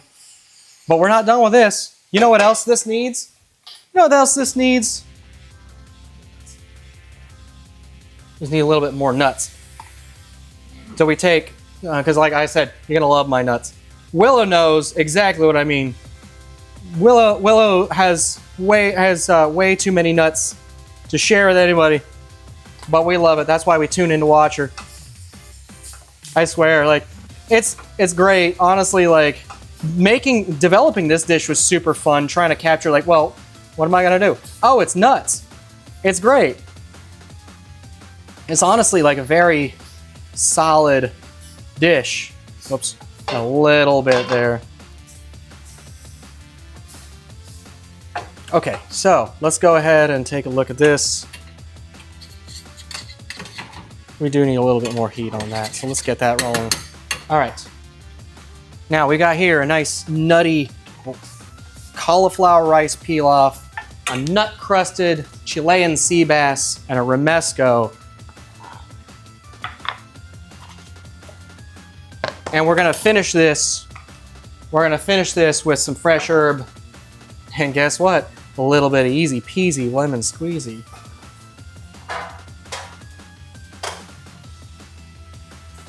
I'm gonna do 3 of these.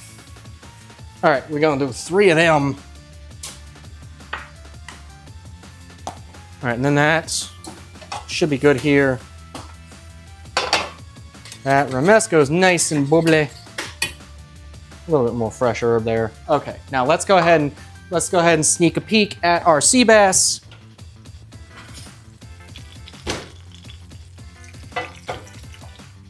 Where'd my tongs? Tong, ta tong, tong, tong. Oh, another. Uh-oh. Oh, good cooking. Thank you, sir.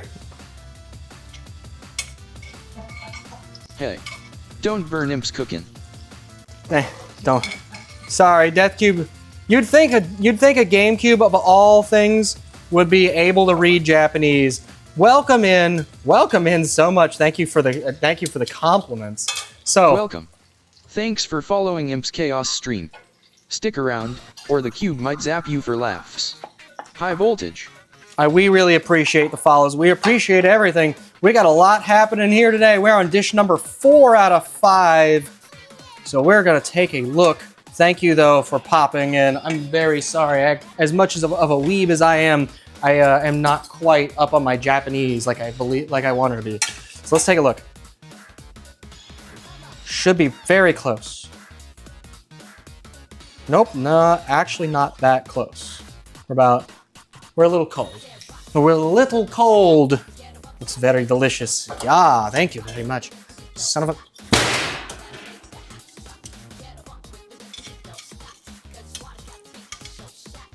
We're gonna set it up like that so it can actually like kind of rest upright.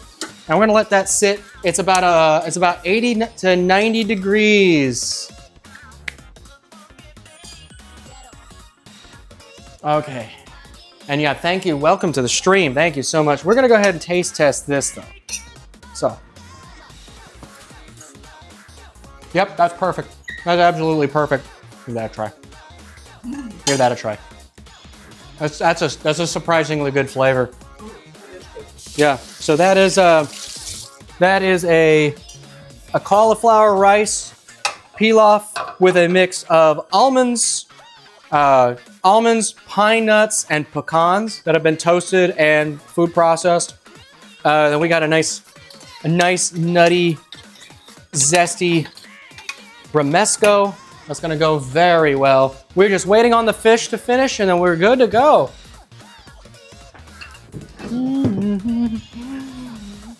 Okay, and then, there we go. 90 Fahrenheit, JB. Fish, when you talk about fish, you're looking at it being roughly, well done fish is about 145 degrees. So if you pull it about 120, then it should rise up. It should rise up the rest of the way. I don't remember what that is in Celsius. I don't remember off the top of my head. But all we're doing at this point is we're just gonna get this finished. We just gotta wait. Make sure that this is good. So let's take a look. How about now? Right in the center.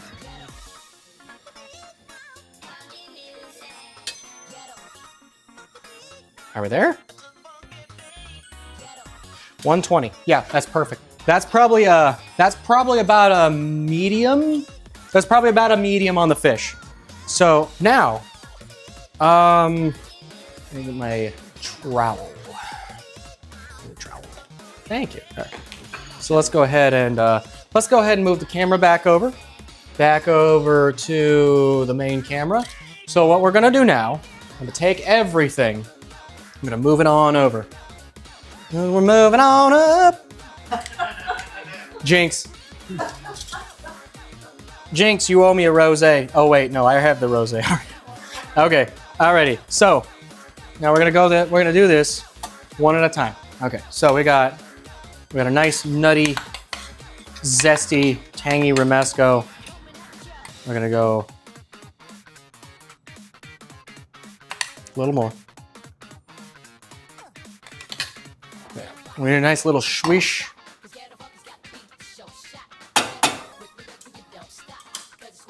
And then we got a nice cauliflower rice. Give me a better spoon for this. Give me a nice plating spoon.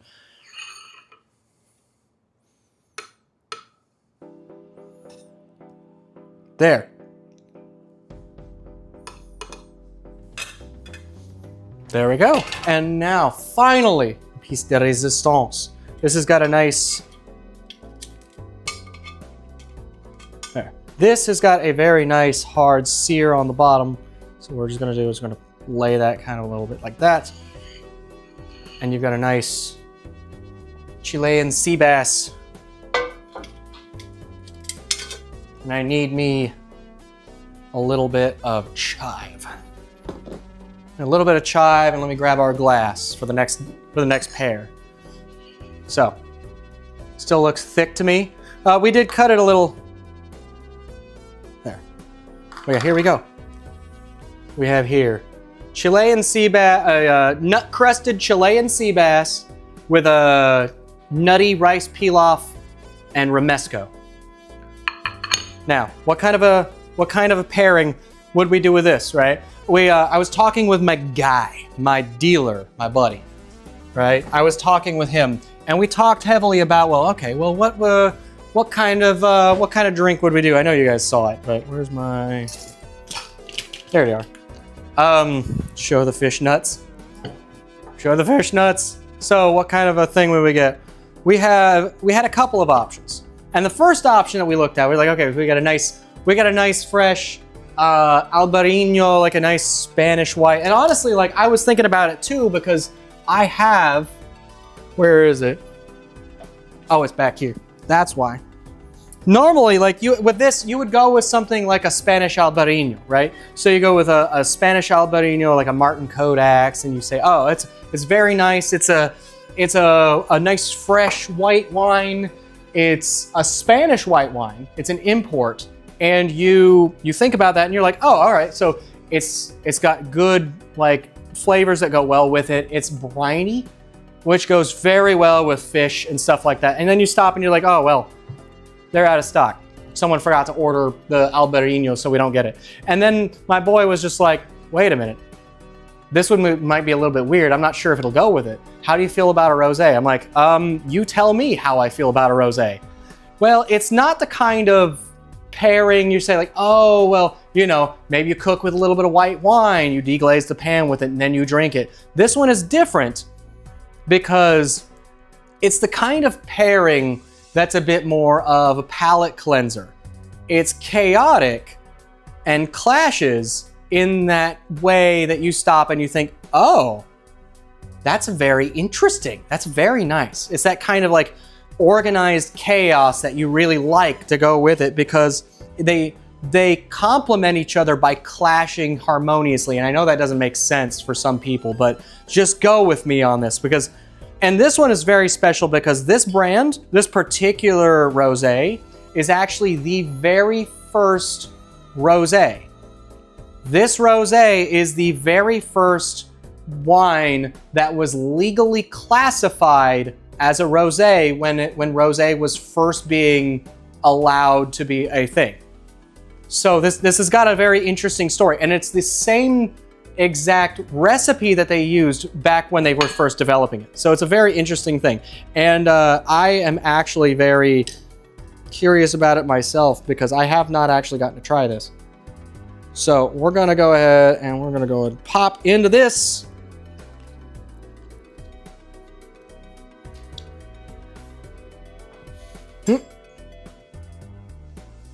Nice and easy. And nice and easy, come on. It's almost there. Nothing wrong with the plate of the wine, just the sauce looks a bit thick. You know what? You're not wrong. Come on, get out of there. It's coming. There. Got it. All right, there we go. Sorry, I wanted to baby it to make sure I didn't, the smell of that. You can smell that in the cork. Yeah, but yeah, this is a very interesting wine. It's a very good flavor. I love the color. I love the color. I love the flavor. All right, the smell. Like you can get that smell immediately. Like honestly, this is great. But there we go. I'm gonna go ahead and get my picture super quick. As soon as it focuses. There we go. And then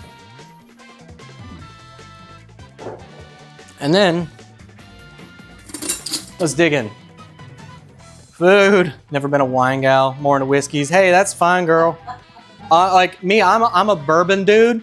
I definitely don't mind my rums, and like my rums and my vodkas are excellent. I'm not into tequila, but honestly, let's go ahead and crack into this. Look at that color on that fish. Like the color on that fish is beautiful.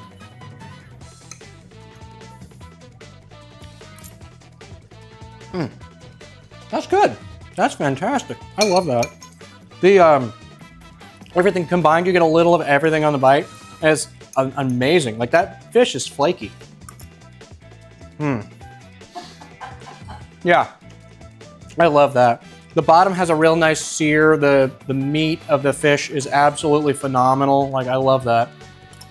It just falls apart. It's great. And the cauliflower rice is just like nice, fresh, nutty. The romesco pairs with everything. That's absolutely delicious. Absolutely delicious, guys.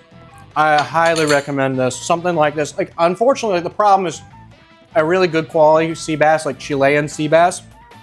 For where I got it is about $50 a pound. You are going to be spending a good amount. You can get some other fishes that go really well with this. Yeah, a pound. Yeah, we got a whole pound. Like I've still got 3 more fillets. We're gonna be cooking them all off. Yeah, no, like I'm very glad with the job that I have that helps pay for a lot of this finances. Any of you guys that don't know, the VTubing is a big hobby for me. I love doing it. I take it seriously, the production value, everything, but I do not make the money to finance the VTubing by itself. As much as I would love to, that's something would have to give for that to change. I am more than happy to just be here to have fun. Each 4-ounce portion will be at 36 bucks in a restaurant. Well, with everything else, you're right. Well, anyway, let's try this. Ooh, oh, yeah, no, I see what my buddy was talking about. This is delicious. You need to try that. That is phenomenal. That is a great wine. It's it clashes with everything. Like, yeah, no, try the bite of that. That is absolutely, that's gorgeous. I love that. That is actually incredible. All right, and then we take this out to let it sit for a second. That's great. Absolutely. Like I'm absolutely down with that. You need to try that, girl. It's right there. That's great. Yeah, with the veg and sauce about 36. Yeah, That would absolutely, like if you substituted that for like a cheaper fish, like you could still get away with something like flounder, probably. Flounder is much cheaper, even like processed and everything. That is phenomenal though. It's buttery. It's, cause it's not done with oil, it's done with clarified butter. So you get a little more of that flavor in there. No, that's great. I'm super happy about that. And I was honestly like, I was a little worried, like, you know, what if I screw it up, right? Like at some point it's like, I'm not sure, like, is it gonna work out? Is it gonna happen? Like, I really don't know. No, that's absolutely phenomenal. I'm ecstatic about that. Yeah, it just falls apart. It's super, I need that warm. Yeah, so we got one more dish though for you guys. And thank you again, Willow. Once again, thank you so much. I still see you in chat. Seth, oh my God, Seth, I gotta do this for you, my dude. Game on. We already did it. We're near the end, but my dude, I need a spoon. I need a spoon. Spicy marinara, meatballs. You're gonna love my balls in your. I'm gonna just put my balls in your mouth. Oh my God. Between, honestly, this has been a great fucking stream, you guys. Everything has been off, like completely, like melt in your mouth, delicious flavor. Between Seth's balls and Willow's nuts, I don't think I could have asked for a better day. I don't think I could have asked for a better day. I'll taste your balls any day. Oh la, ooh la la. You know what? Just for that, I'm gonna pour one more just for you, buddy. I'm gonna pour one more Coca-Cola just for you, my dude. We're gonna have a good time. Just for you, just for you. Kill for one of those meatballs though. All right, that's good. We reverse engineered conch soda. Coca-Cola just for you, Mr. Mayor. It's nice, it's a nice citrusy Coke, Coke-like. It's absolutely delicious. This turned out fantastic. You would love this.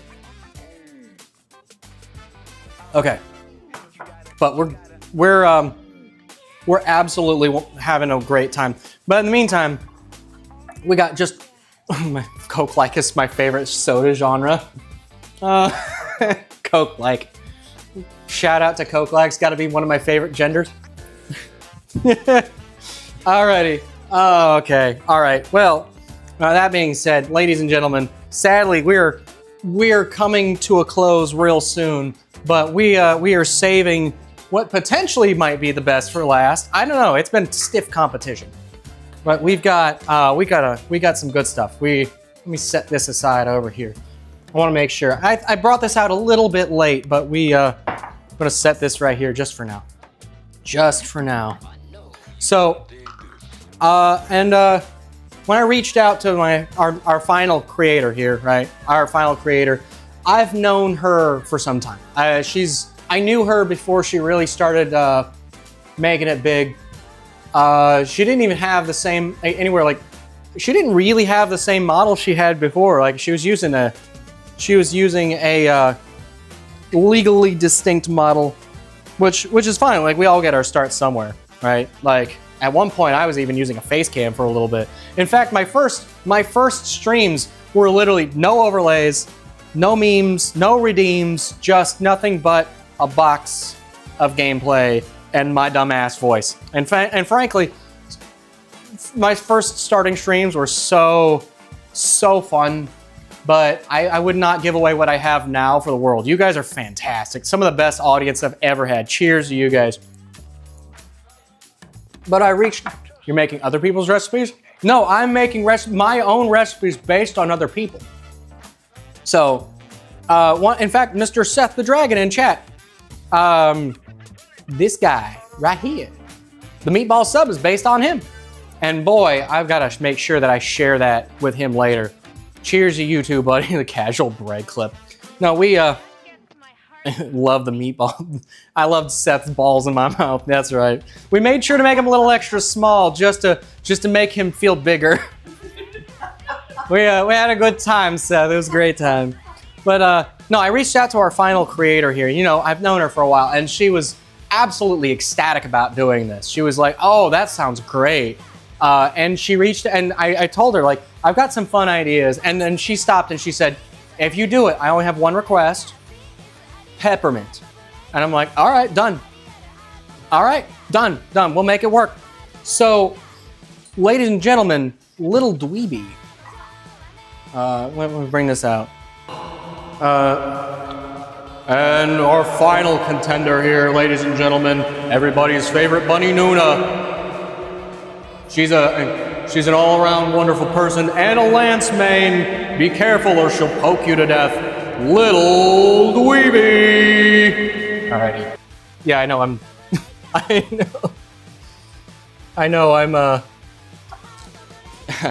I'm probably peaking my microphone there a little bit, but hey, I'm having fun with. I need to put a limiter on my mic. I got to remember that. So this time, boys and girls, we're going for the dessert. We're going for the kill shot. It's going to be a good time. So, of course, any of you that know Lil Dweeby, your fellow Lance main, hey yo. Dweeby would love you already, is he? All right, but those of you who know Dweeby, you know some of her content, you know her attitude. She's hype, she's with it. I'm hip, I'm with it. All right, enough of that. Well, we decided to kind of take some of the stuff that goes with her streams, her ideas. And if you guys know Dweeby, you know how much she loves her soju. So we took a little bit of soju, especially one of her personal favorites, right? So we took yogurt soju. And we took some, where'd they go? The peppermint sticks. On the table? Ah, it's the table. So we took yogurt soju and we infused peppermint sticks into them. And we created a peppermint soju. This stuff, like I tried this out, right? Like, I tried this stuff. This stuff is actually phenomenal. I've tried soju before, right? So I tried my soju when I was in Korea, because I was in the military. I did 6 years in the Navy as a nuclear technician. Honestly, like, I've had soju before, but I've never had yogurt soju. And frankly, like when I tried this, my first thought, I stopped and I was like, you know, this has got to be good. Like Dweeby tries it, right? And I stopped and I was like, I stared at the glass, and I've got a witness right here, right? Like, so Tori was with me, trying this stuff with me because she taste tests all the stuff, and I was like, shit, no wonder Dweeby drinks this stuff. Like this stuff is actually great. It's got amazing taste on its own, right? So, like, if you just want to try a taste of that, it's really good. But you know, that wasn't the whole story, because obviously, you know, she said it's got to have peppermint. So we took it and we marinate, and we basically took just enough out of the bottle, and we stuck 4 peppermint sticks in it. These fat fuckers. These are the soft ones, by the way, right? These are the ones that'll just melt in your mouth. They dissolved completely in about 2 hours, right? So then we made ice cream out of it.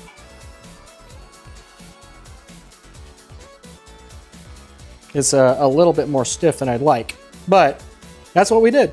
We made ice cream. What is this? This song is not on my playlist. What's going on? I guess I forgot to turn the repeat on. That's okay. But yeah, this is what we did. We made ice cream. We made a peppermint yogurt soju ice cream, ladies and gentlemen. And this stuff is absolutely phenomenal. This stuff has got great flavor to it.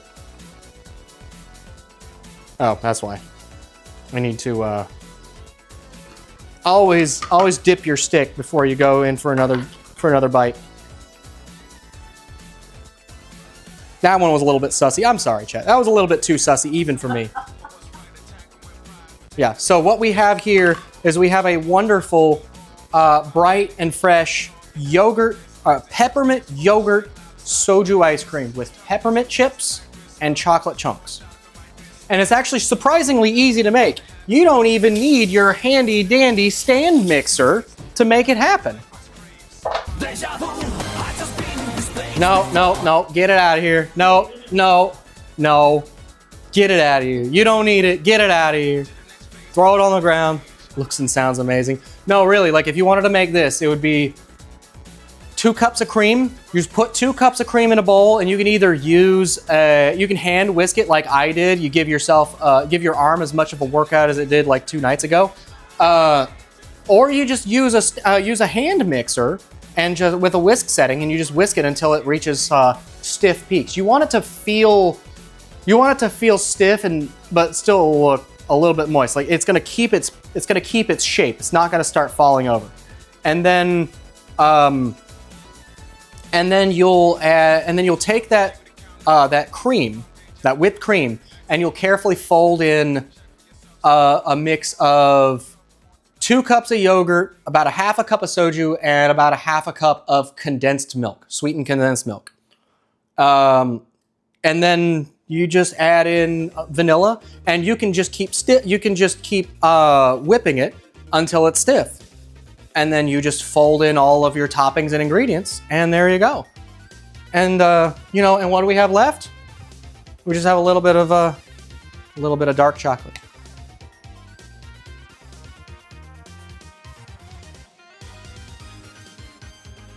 There you go. Peppermint yogurt soju ice cream. It's a beautiful little cup. It's nice. Oh yeah. Well, and obviously, what do you pair with it? Well, you pair the peppermint yogurt soju. And this stuff came out nice and clear. Look at the color on this beautiful little thing.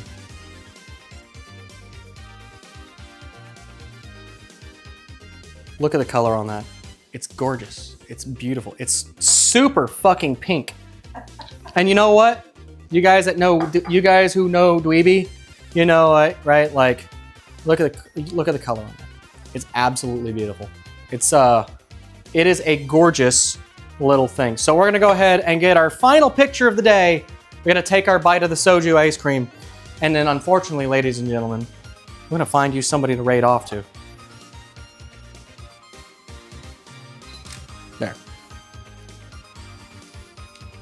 Alrighty. So let's give this a taste. Yeah? Let's give this a taste.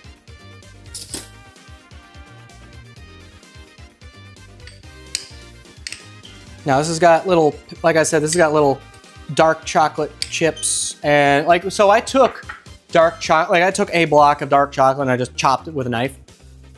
You could absolutely take like mini morsels or something like that, and you could fold those in. You don't want them too big, right? Like you want to make sure they're nice and thin. Like you could even throw in like kind of like the powderized stuff that you get from hand chopping it. But, yeah, with that chocolate on it, that's fantastic. That is delicious. It's creamy. It's pepperminty. We did not, by the way, we did not cook down the alcohol that's in this, which is part of what makes it a little bit softer to scoop, because that alcohol in there will kind of negatively react with a little bit of that, which is fine. Honestly, you do that in the tiniest dose, in just the right dose, and it'll make it much easier to scoop. But yeah, no, this is great. I love that.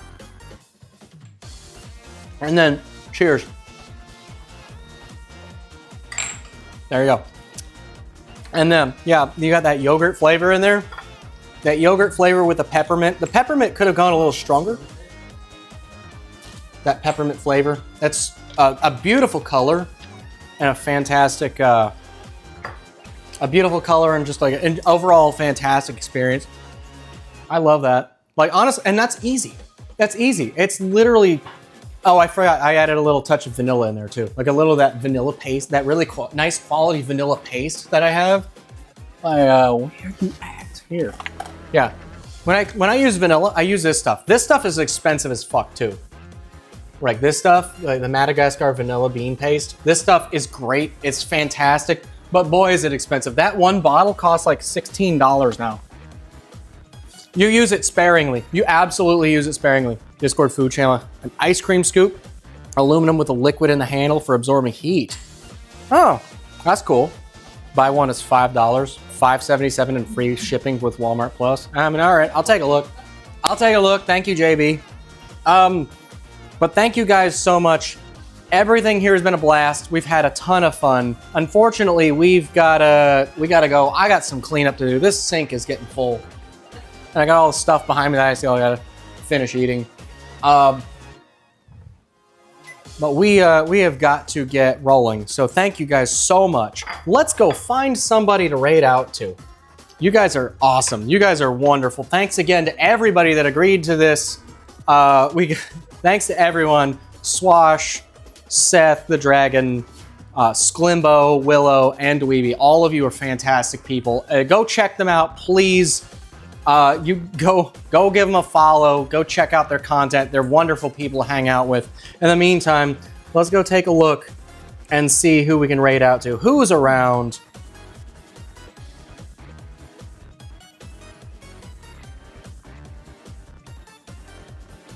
What is this song? Oh, it's Rainbow Road.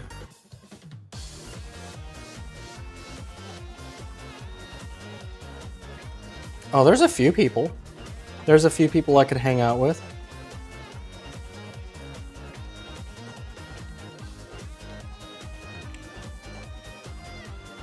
Actually, no. You know what? Landy is streaming. What's he streaming? 3-minute ad break incoming soon. Oh, no. Fiddle with my buttons and get zapped.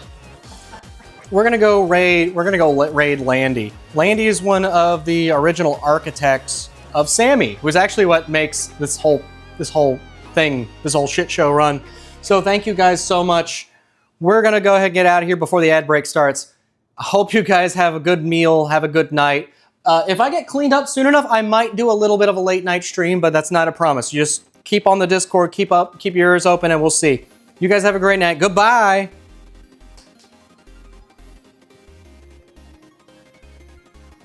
Oh, that's what I need the power bracelet for.